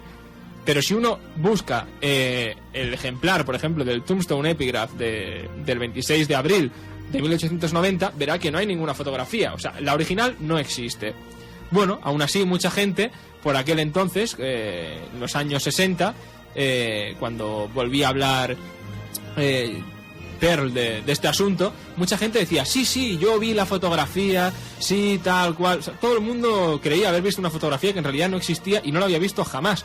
Estas son cosas curiosas de la mente humana, ¿no? Que uno cree que ha visto cosas cuando no es así. Simplemente es que es como un autolavado de cerebro que se te mete en la cabeza, pues esto, que has visto algo. En fin, de este caso, en fin, no se supo mucho más. Simplemente esto, pasó a la historia y se acabó convirtiendo en leyenda y que acabó convirtiéndose también además en esa leyenda urbana de la supuesta fotografía con el cadáver. Fotografía que, como decimos, no existe, ni ha existido jamás. Un caso que, esta última parte sobre todo, que pasaría a incorporarse a una futura sección del programa de What the Fake, ya que es, como tú has dicho... Pues sí, un fraude. Más que un fraude, un bulo directamente. ¿Has visto qué música tan tierna te pongo? Sí, es pobrecito pterodáctilo, que le metieron ahí. ¿Qué les hizo el pobre pterodáctilo para que lo frieran con los fusiles? Es que esta canción es de la película Jurassic Park 3, en los créditos finales cuando salen volando los pterodáctilos. Le he cogido aposta para la situación. Pero nos vamos a poner un poquito más tensos.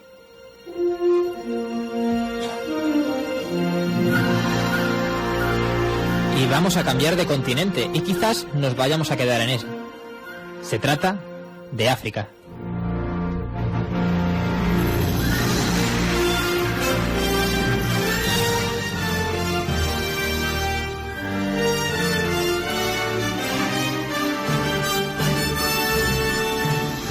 Esta ya suena más, ¿no? Este es el tema principal de Jurassic Park. Pues bien, vamos a hablar del Pteranodon, del pterodáctilo de África por excelencia. Uno llamado el congamato, el amigo congamato.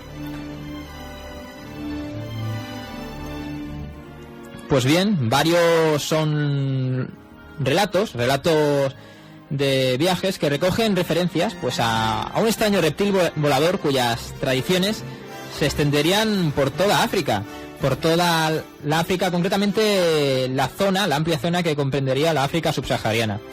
Encontrándose quizás entre los primeros de estos relatos, pues los elaborados por Frank Melan, quien en su obra de 1923, llamada En el África embrujada, plasmaría pues unas descripciones referentes a esta extraña criatura. Pues bien, literalmente, Frank Melan describe al congamato como no es un pájaro, ni siquiera un ave, es más bien una especie de lagarto volador con alas como las de un murciélago, y tiene un enorme pico lleno de dientes y su tamaño es enorme. Así de contundentes fueron las palabras de los indígenas al describir el congamato a Melan, quien, pues a pesar de no tener la suerte de haber visto uno con sus propios ojos, quedó plenamente convencido de que la criatura que describían pues toda la gente del lugar se trataba de una realidad que él, con los conocimientos que tenía, lo pudo asociar a esa extraña criatura que haya vivido hace unos 65 millones de años. Lo asoció a un pterodáctilo. También, en la misma década, otro explorador, un tal Jens Steining, suministró en su obra Lejos de los caminos trillados indicaciones pues más amplias de lo que sería el mismo animal. Steining llegó incluso a situar el hábitat del congamato, que lo localizaría entre los alrededores de la zona pantanosa de Giundu, próxima al afluente de Zambahue, y allí pues los indígenas relataban que podía verse en ocasiones una bestia a la que todos le tenían un miedo increíble, como es lógico, pues un pájaro como tú has referido antes, o como se trataría de un pteranodon, pues de unos 20 metros de anchura, cuando desplegara las alas, pues total que le cogiera el espanto. También se decía que este Congamato tenía una peculiaridad, que era que devoraba hombres. Pues claro, pues ya era el gran mito, el gran devorador de hombres, más que el león. Se dice que su color rojo sangre y su mirada aterradora eran suficientes para alar la sangre del guerrero más valiente. Eso le contaban los indígenas al pobre James Staney. Pues bien, en épocas más recientes, uno de los íntimos amigos de nuestro amigo John Keel, un naturalista del British Museum llamado Evan Sanderson, pues decidió pasar por ahí unos días, concretamente en Camerún, para investigar a esta extraña criatura. Y bueno, pues ¿qué pasó? Pues que a punto estuvo de perder la vida, ¿vale? ¿Por qué? Pues porque de repente una criatura descomunal, que no puedo describir más que como un gigantesco murciélago, pues le atacó y intentando eludir el ataque de una enorme ave, cuando intentaba salir de un río tras buscar una presa, pues le atacó. O sea, apareció de repente y como si fuera el Mothman, porque como he dicho lo relaciona como una especie de murciélago, cuando un pteranodon no tendría, o no se sabe, pero se supone que no tendría esos pliegues varios, como sería por ejemplo el símbolo de Batman que hace referencia al murciélago, ¿no? Sería solo un pliegue. No sé por qué diría murciélago, pero bueno, el caso es que ver que un animal volador de tal envergadura se te abalanza es, pues, como es normal, de cuerpo a tierra. Sanderson, él mismo, afirma que no le dio tiempo más que a echar un rápido vistazo a su cara, pero fue más que suficiente, ya que pudo distinguir perfectamente sus fauces abiertas, en las que rebrillaban unos dientes blancos y acerados, separados unos de otros por una distancia similar más o menos a la de su propia anchura. Cuando saqué la cabeza, unos instantes después, el animal ya había desaparecido. Y bueno, nos encontramos también, por ejemplo, que en México, a comienzos del año 2007, pues se vio también una auténtica oleada de avistamientos de estas llamadas aves gigantes. Concretamente en México fueron unas de color marrón parduzco, de un tamaño considerable similar al de las pequeñas avionetas.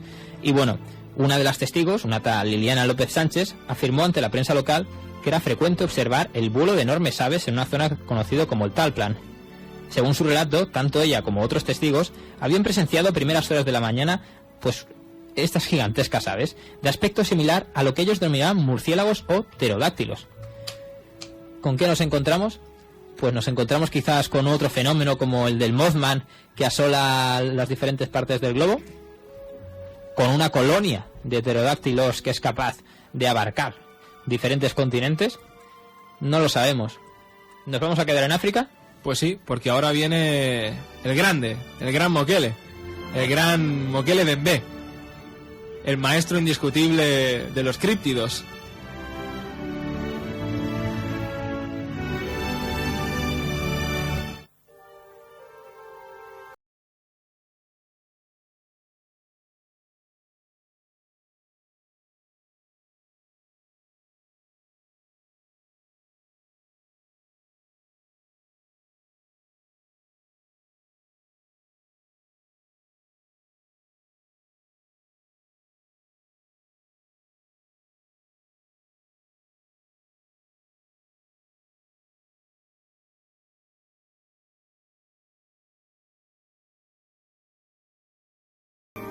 Pues seguimos con nuestro amigo Ivan Sanderson en el mismo continente, en África.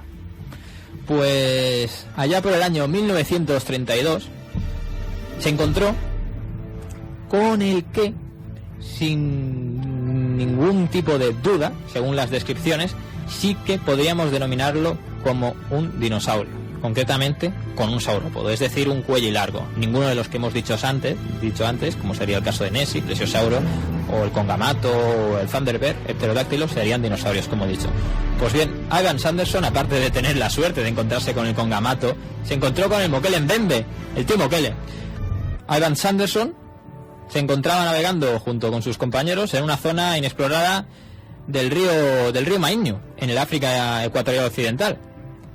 Pues bien, cuando de una cueva cercana, de repente, surge un ruido ensordecedor y, según relata el mismo, vimos como algo enorme se levantó frente a nosotros convirtiendo el agua en espuma. La visión duró apenas unos instantes, pero fue un tiempo suficiente para que pudiesen apreciar que lo que se había levantado del agua era, como él mismo afirma, la cabeza negra de un animal semejante a una enorme foca, aunque mucho más ancha que larga. Si bien el tamaño de esta cabeza, única parte del animal que se pudo contemplar, era del mismo tamaño que la de un hipopótamo adulto, la forma de esta no tenía ningún parecido con la de este mamífero. Tras esa visión, vemos que tiene mucha suerte Aben Sanderson teniendo visiones, las dos piraguas que formaban parte de la expedición se alejaron lo más rápido posible, como podemos comprender, mientras los indígenas, que no cesaban de gritar, aterrados, una palabra: Mokele Bembe. Mokele Bembe, Mokele Bembe. Tú imagínate a la gente gritando ahí. Y tú diciendo, ¿qué estarán diciendo? ¿Qué estarán diciendo? Pues les están diciendo el nombre de lo que estás viendo. Hablando más tarde con los nativos de la zona, todos coincidieron en que en esos parajes viviría un terrible animal, el Mokele. Un ser que, a pesar de ser vegetariano, pues sería el terrible enemigo de otros abominables ser, porque es muy agresivo, de los hipopótamos de la zona, de los hipopótamos y de los cocodrilos, que evitarían pasar por la zona donde habitaría este tal Mokele. La existencia de este extraño animal en las regiones pantanosas del corazón de África es casi como un secreto a voces. Voces que dan los indígenas, para los que su existencia está fuera de toda duda. Y también los pocos occidentales que han podido ver a este excepcional animal, que dicen, apuntan, que podría tratarse de una reliquia del pasado, de ese Brachiosaurus de los lagos quizás. Para conocer si hay algo de verdad en los relatos de nativos y exploradores, se han realizado multitud de expediciones a las zonas donde se ha producido la mayoría de los testimonios. En 1982, el doctor Roy Markall, de la Universidad de Chicago, organizó una expedición de la zona al norte del lago Likusia, en la República Popular del Congo. Desde esta región pantanosa habrían llegado multitud de noticias sobre este animal desconocido por la ciencia. Durante varias semanas el grupo de científicos recorrió esta extensa zona apenas trabajada por el hombre blanco, recogiendo decenas de testimonios de los nativos. Finalmente, los científicos encontraron las huellas de un animal desconocido pero de tamaño superior sin duda al de un elefante. ¿Qué podía datarse mayor que un elefante en tierra? Difícil, ¿eh? El Mokele, el dinosaurio. Claro, es evidente. Otra expedición, en esta ocasión de científicos de la Universidad de Brazzaville, repitió pocos meses después el intento de encontrar esa bestia misteriosa que se dice habita en las apartadas marismas. En esta ocasión, los científicos tuvieron más suerte y el biólogo Marcelin Aganaga y su equipo se encontraron frente a frente con ese animal. Se trataba de una especie de aspecto distinto a cualquier otra conocida, como podemos suponer, y con una morfología muy similar a la de un gran dinosaurio saurópodo, como decíamos. Como si proveniese de una máquina del tiempo, parecía surgido del Mesozoico, periodo del secundario en el que los grandes saurios dominaban la Tierra. Pero bueno, por desgracia tampoco en esta ocasión fue posible obtener la prueba definitiva, ya que conseguir la captura del ejemplar fue imposible y no se hicieron fotos. La complicada orografía, el intricado laberinto de pantanos y ríos que se entrecruzan es sin duda uno de los principales garantías del anonimato para este monstruo. Bueno, otras expediciones se han realizado en la zona, pero tampoco han sido jalonadas por el éxito. Recordaríamos que el Mokele habitaría una región que englobaría 6 países y toda la cuenca del río Congo, que ocuparía unos 2 millones de kilómetros cuadrados. Unas 10.000 especies de plantas, 1.000 de aves y unos 400 mamíferos habitan la región. Bueno, decir que de todo esto, el 80% todavía es inexplorado por el hombre, casi como la Luna. Pues quizás sí, sea el último reducto para un críptido como este. Pues bien, siguiendo con el tema de las exploraciones, una de las últimas exploraciones la realizó un equipo de 11 japoneses entre marzo y abril de 1988, algunos de los cuales habían participado con anterioridad en otros viajes a la zona.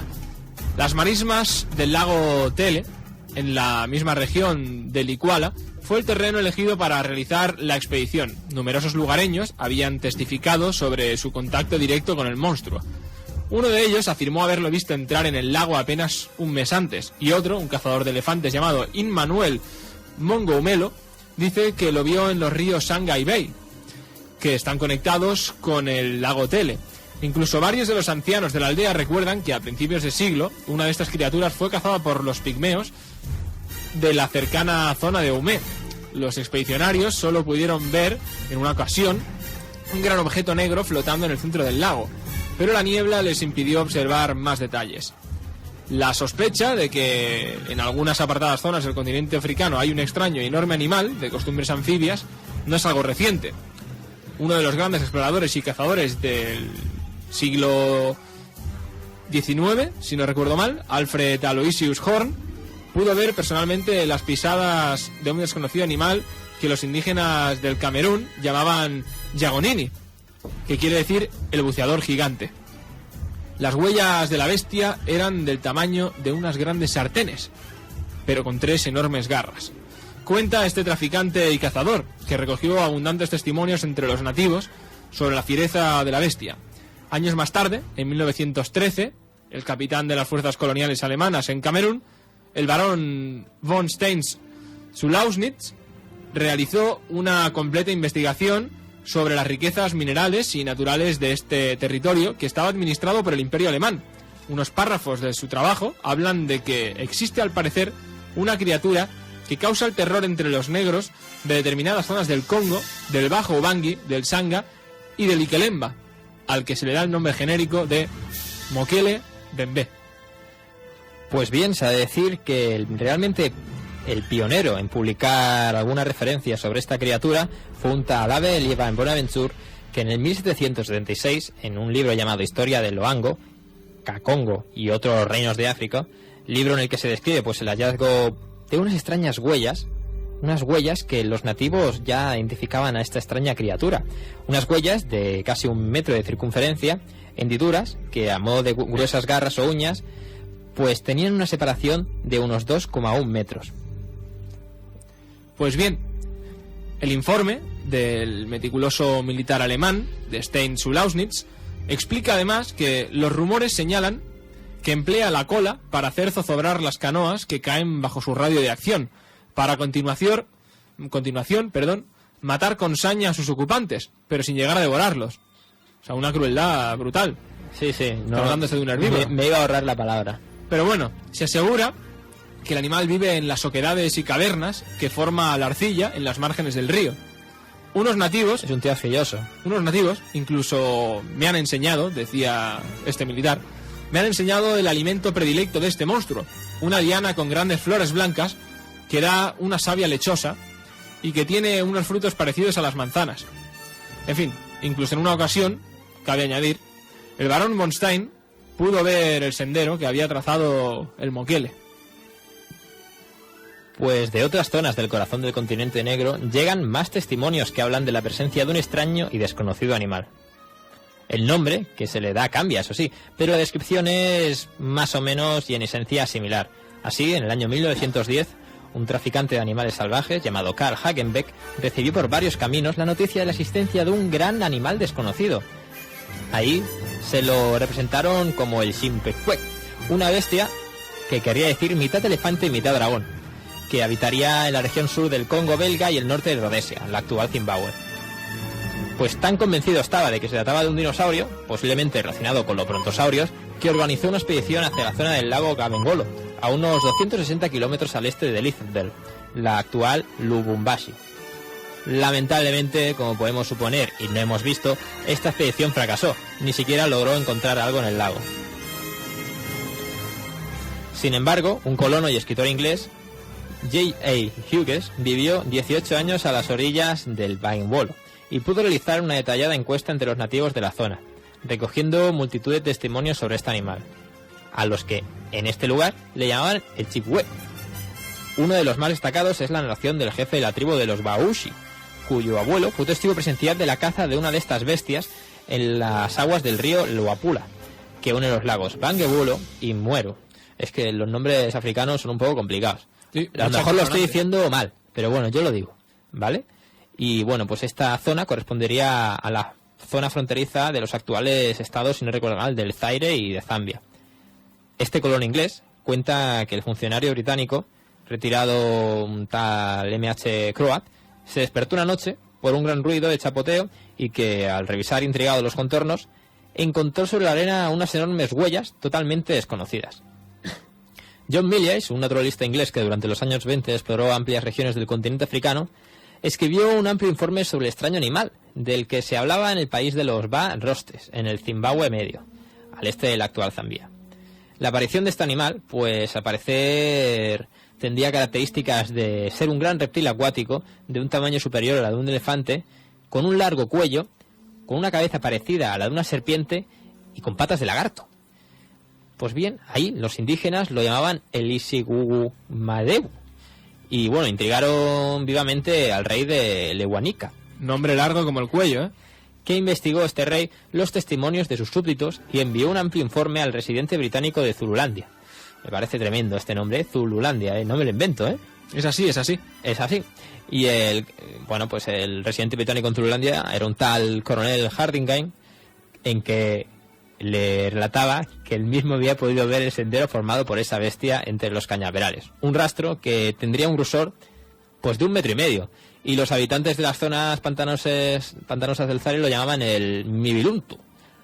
Y bueno, pues nos encontramos que un ser que deja, como he dicho, un tamaño, una separación de 2,1 metros entre sus huellas y que deja un camino, supuestamente hecho por él, de 1,5 metros de ancho, es un ser bastante grande. Yo creo que más de un animal.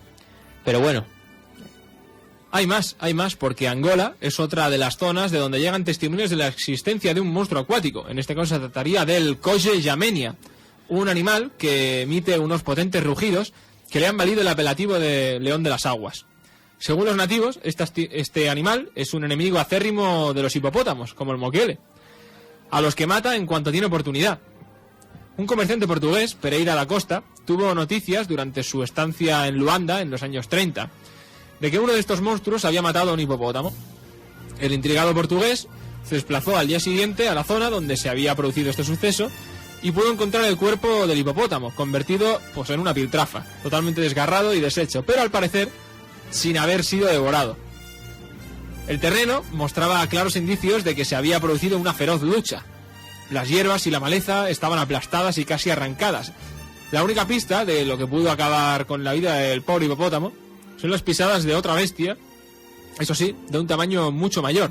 Las huellas eran sin duda similares a las de un elefante. Sin embargo, a diferencia de las huellas de los paquidermos, pues las encontradas por Pereira da Costa mostraban claramente las marcas producidas por unos dedos bien diferenciados.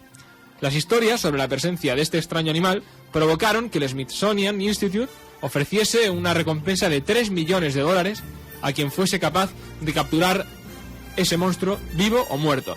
Una suma que nadie pudo cobrar pese a que se organizaran varias expediciones. Bueno, no solo varias, sino multitud, porque claro, todo el mundo, en cuanto oye lo de los $3 millones, en fin, se va allí si hace falta hasta con bambas.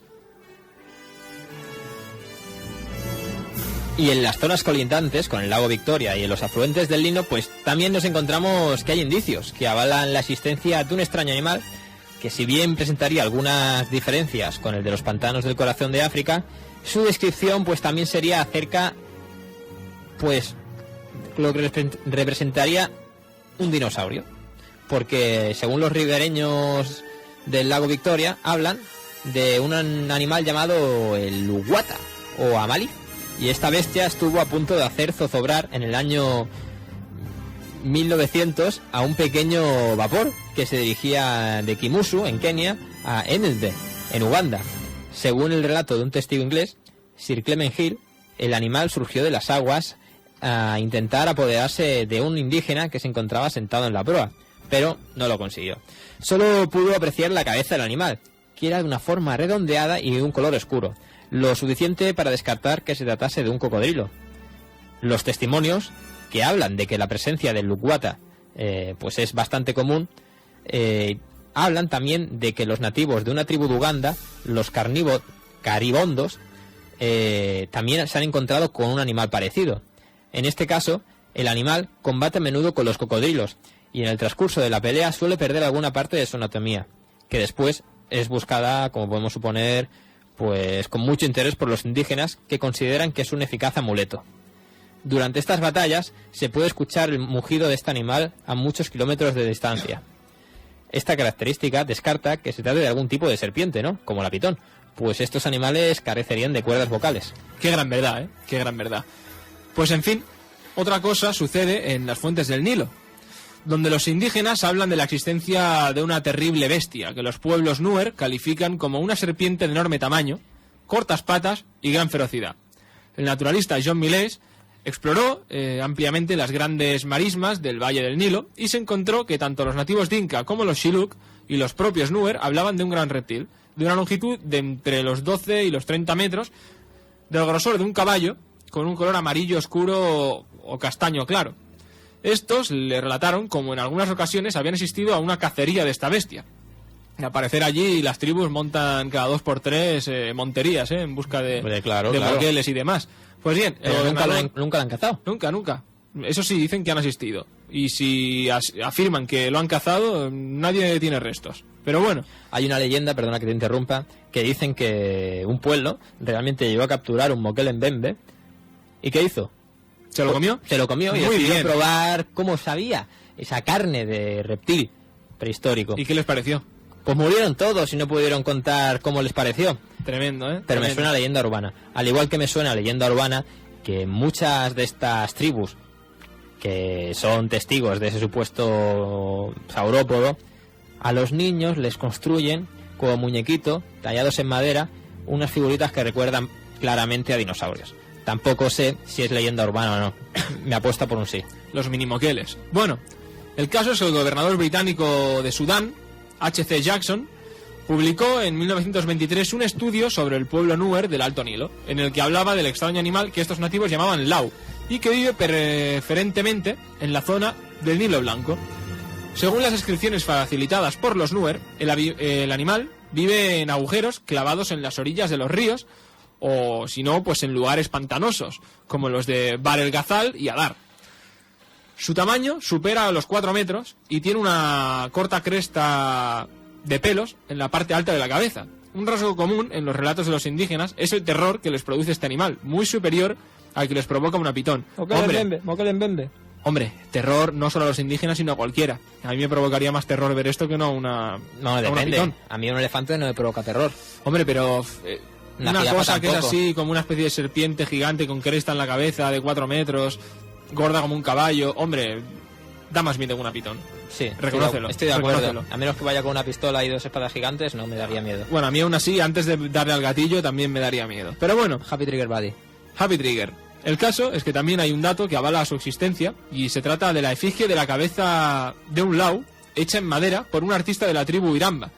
El capitán William Hitchens, funcionario de los servicios de información y de administración del este africano, encontró y fotografió esta talla. Un expresivo testimonio de la presencia de ese extraño animal en las marismas del gran río africano. Algunos estudiosos en criptozoología, la ciencia que estudia, pues evidentemente, la posible existencia de animales que permanecen desconocidos, opinan que el lau y el lukbata son en realidad el mismo animal. Las descripciones de estas bestias, como grandes serpientes con unas patas rudimentarias, y la comunicación del lago Victoria con las fuentes del Nilo avalan esta posibilidad. En los alrededores del gran lago Victoria vive otro extraño animal desconocido, al que los masáis llaman olumaina. La bestia tiene alrededor de unos 5 metros de longitud, una cabeza parecida a la de un perro, con unas pequeñas orejas en forma de cuernos, patas cortas armadas de garras y un cuello pequeño. Al parecer cava zanjas en las orillas de los ríos, en los que se esconde tan pronto como hay algún peligro, dejando solo la cabeza visible. Este animal ha sido visto por cazadores occidentales en el río Mara y en el río Gori, en la zona fronteriza entre Kenia y Tanzania, que añaden a la descripción de los masáis que su cuerpo está recubierto por escamas, como si fuera un armadillo. Su lomo es ancho como un hipopótamo y moteado como un leopardo.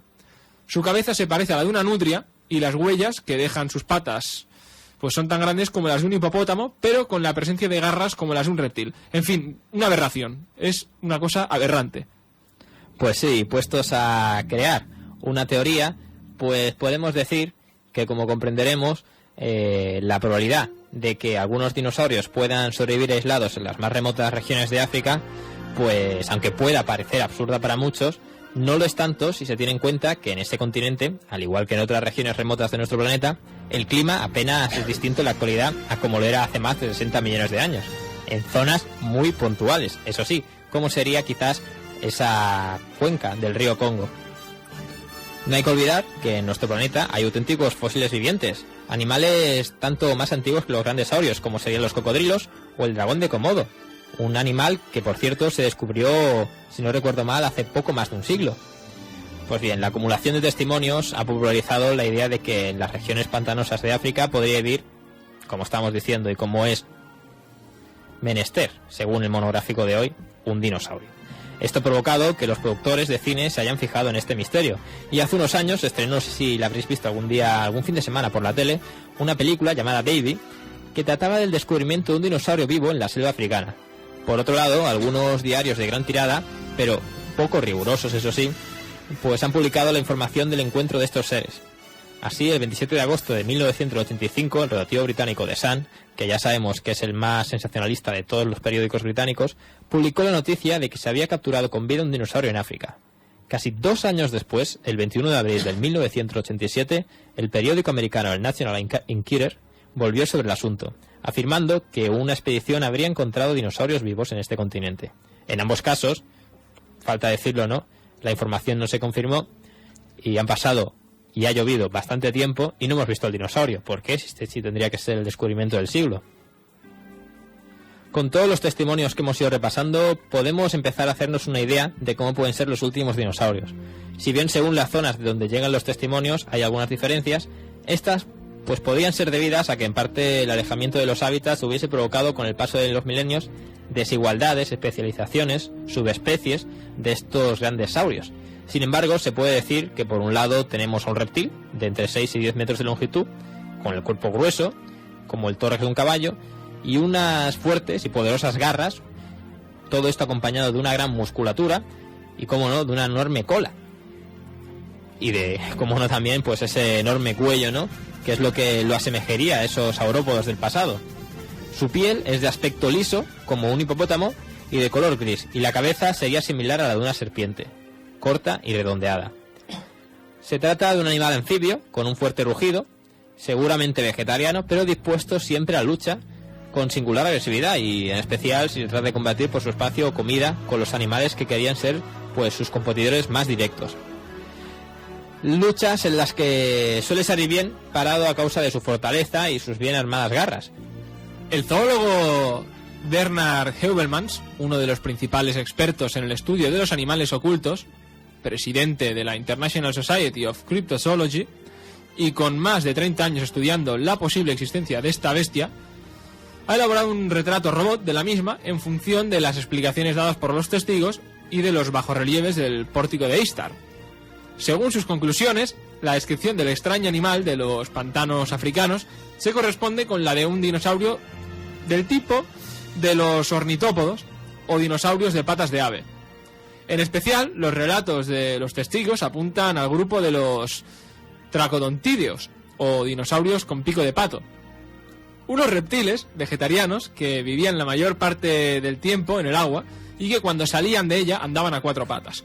Otros investigadores, sin embargo, apuntan que las descripciones se acercan más a la de un saurópodo, como creemos nosotros, un tipo de dinosaurios gigantes, algunos de los cuales, como el brontosaurio, llegaron a medir cerca de 40 metros de longitud. El misterio, eso sí, permanece. Pese a todos los intentos y expediciones realizadas para conseguir encontrar a esta bestia surgida del pasado, su existencia todavía sigue siendo una incógnita. Un misterio que nos hace preguntar si los dinosaurios están totalmente extintos o si, por el contrario, algunas remotas zonas pantanosas de África serán la última morada de unos animales fabulosos cuya evocación forma parte del recuerdo colectivo de la humanidad. Pero bueno, ya nos habéis oído cómo íbamos a tildar el título cuando lo colguemos en el podcast. Cuando colguemos en el podcast este programa. Dinosaurios en la actualidad. Entre signos de interrogación. Y nosotros ya vamos a decir nuestra más sincera opinión.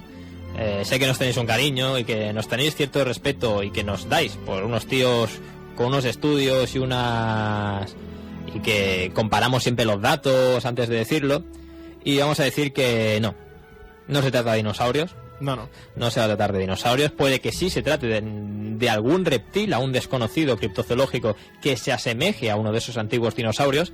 Pero bueno, es muy curioso el caso del Moquele, ¿eh? Habita un montón de países. Bueno, es todo un monomito. Se siguen haciendo todavía expediciones, ¿eh? Se siguen haciendo. A lo que te has referido cuando has dicho el pórtico de Ishtar, me he acordado y pues parece un unicornio más que un dinosaurio. Sí. No lo sé.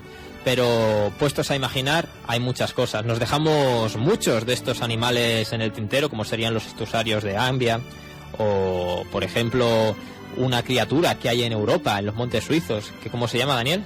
El Tatzelwurm. El Tatzelwurm. Pues bien, no sé qué os ha parecido, al menos esperamos que os haya servido para imaginaros que sois uno de esos indígenas del Congo y que veis esa criatura y cuando la ves no tenéis más que decir Mokele Bembe.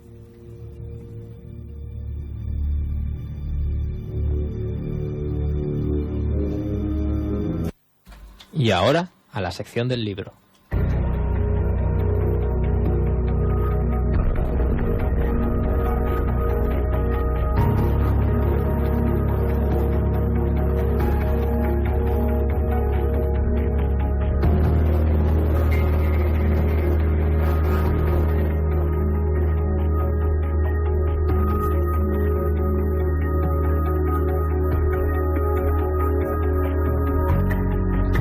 Pues como os hemos anunciado, una de las obras que hemos utilizado como referencia para elaborar este monográfico ha sido un libro que no lleva mucho tiempo en el mercado, llevará desde diciembre del año pasado, un libro llamado El Gran Libro de la Criptozoología. La criptozoología es esa disciplina que se dedicaría a estudiar las especies animales aún no descubiertas, pero de las cuales existen evidencias, valga la redundancia, de que existen realmente. Dentro de la criptozoología se englobarían estos llamados dinosaurios en la actualidad, como sería el Mokele Mbembe, pero otras que no tan fantásticas, por así decirlo, como serían el okapi. El okapi hasta hace poco fue considerado una criatura criptozoológica, puesto que los nativos la describían, pero no se había descubierto, así como muchas otras especies, como guepardos de manchas moteadas, que han aparecido últimamente, o volviendo al tema fantástico, los yetis o los tigres de dientes de sable.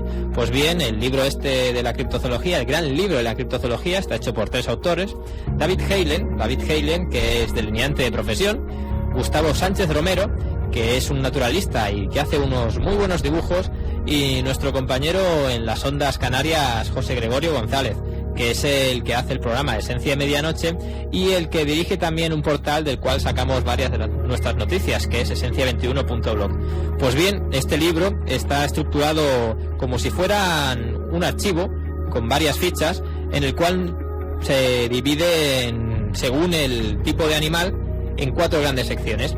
Una serie de primates misteriosos, donde encontraríamos a los yetis, a los sasquatch, a los bigfoots. Otros serían los críptidos acuáticos, como el kraken; otros los críptidos alados, como hemos hablado hoy del congomato, de los pterodáctilos estos de Tombstones; y otros los críptidos terrestres, como serían pues los elefantes pigmeos, los mamuts y nuestro amigo el Mokele Mbembe. También encontramos dentro de este libro, aparte de pues fichas y imágenes que hacen referencia a cada animal criptozoológico, secciones como noticias aparecidas a lo largo de estos últimos 2 siglos, se podría decir, relacionadas con el tema de la criptozoología, como que en tal periódico, en tal sitio se ha visto un extraño reptil volador. Y también nos encontramos secciones muy curiosas, como sería la de recordatorio de gente que se ha dedicado a estos temas. En una sección llamada Cazadores de Monstruos nos encontramos como hablan, por ejemplo, de John Keel, nuestro amigo, un criptozoólogo famoso, y muchos otros. También nos encontramos secciones donde hablan de fraudes, de que esto es un fraude y nos la han colado por cierto, imágenes que aparecen, muchas de ellas en internet, y que nos la envían la gente muy a menudo diciendo, oye, mira, ¿has visto esto? Y que son fraudes. O otras secciones como serían explicar, no vendría a ser propiamente criptozoología, pero sí una rama desconocida de la fisiología animal, como la que sería ese sexto sentido animal.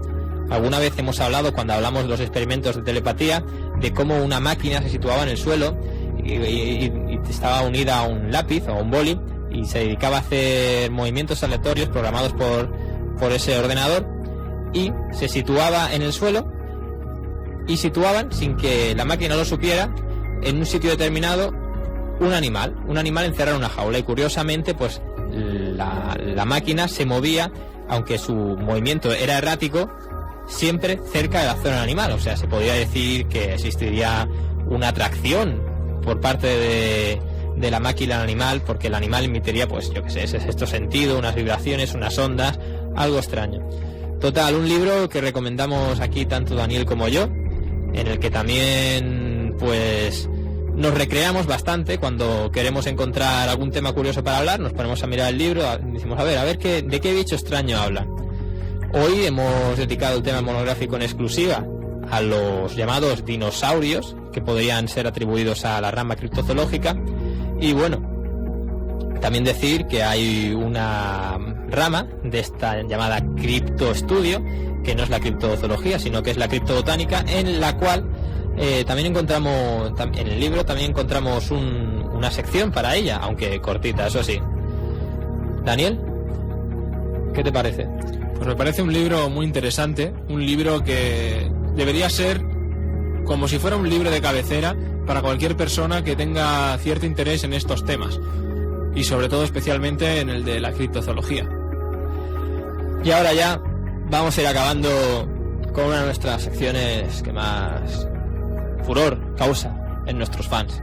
En una en la que nos conseguimos desfogar de la tensión acumulada al realizar el programa durante 2 horas, que es la sección del What the Fake.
Pues siguiendo hablando de los dinosaurios, hablar quizás de uno de los fraudes más conocidos sobre supuestos dinosaurios en la actualidad, o representaciones de dinosaurios.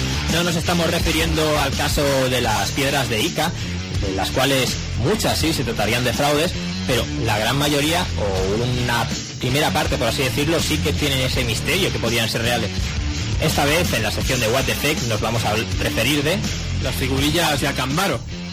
Otras que tienen también mucha historia y mucho mito detrás. Se hicieron pues muy famosas también a raíz del éxito de los libros de von Däniken también, que las mostraba como si fuera una de esas evidencias de viajes al pasado o de la coexistencia de dinosaurios con el ser humano. En fin, ¿de qué estamos hablando? Estamos hablando de pues varios miles de figurillas de cerámica, concretamente una colección de más de 32.000 piezas, que fueron encontradas pues en julio del 44 en México, concretamente pues en Acámbaro, por un inmigrante alemán llamado Waldemar Jursrud. Pues sí, este tío, en 1945, Jursrud paseaba en su caballo por el Cerro del Toro en Acámbaro, Guanajuato, cuando de repente encuentra una figurilla de barro. A pesar de su experiencia con la cultura chupicuaro, la cual pues la ayudó a descubrir en 1923, no pudo reconocer la figura como perteneciente a ninguna cultura de México. Pues no la pudo reconocer como ninguna otra de México.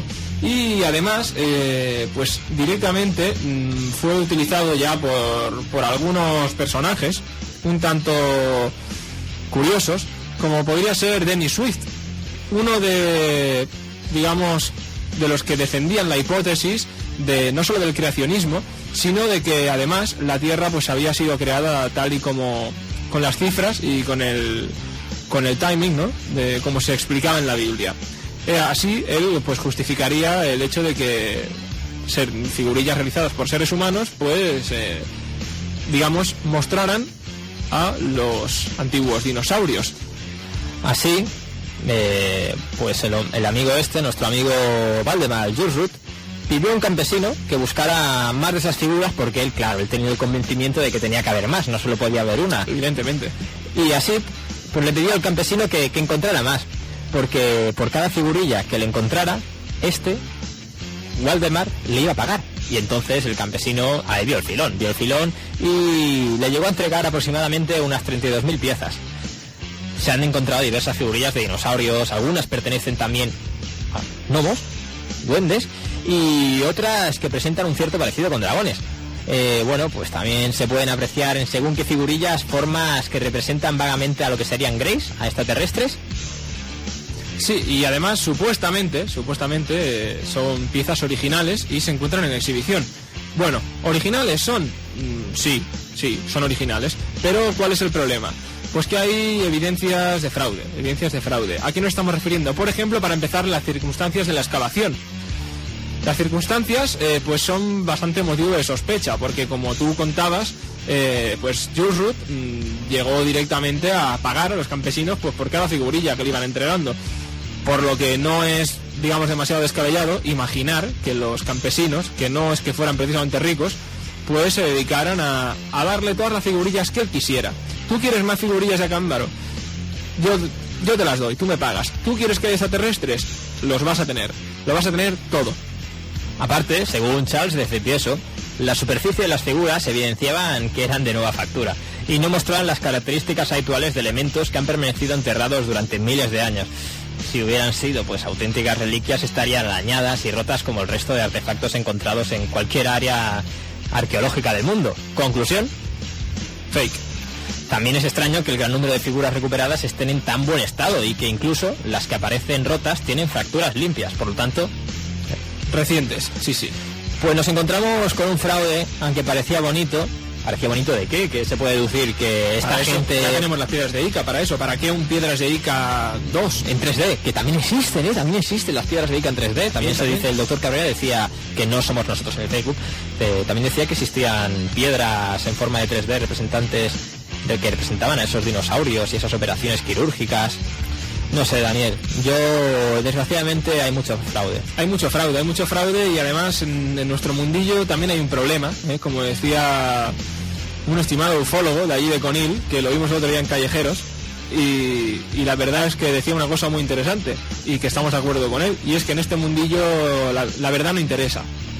No interesa la verdad. Al menos a mucha gente que se dedica a ello. Lo que interesa es el espectáculo, el entertainment, así un poquito en plan pressing cat. Hoy reconozco que quizás hayamos hecho un poquillo de entertainment, recreándonos con los avistamientos del Mokele Bembe, por ejemplo, pero al final hemos dicho claramente que no opinamos que somos dinosaurios, que son dinosaurios. Cuando me refería a eso, y también cuando se refiere este ufólogo, pues se refiere en concreto a eso, a simplemente hacer un poquito de espectáculo, entretener, pero luego dejar cosas que supuestamente, pues, bueno, supuestamente no, que no son ciertas, pero dejarlas así sin mencionar. Y no, siempre hay que hacer honor a la verdad.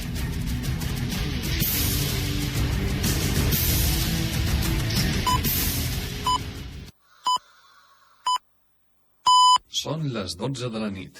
La temperatura és de 14 graus i la humitat del 62%.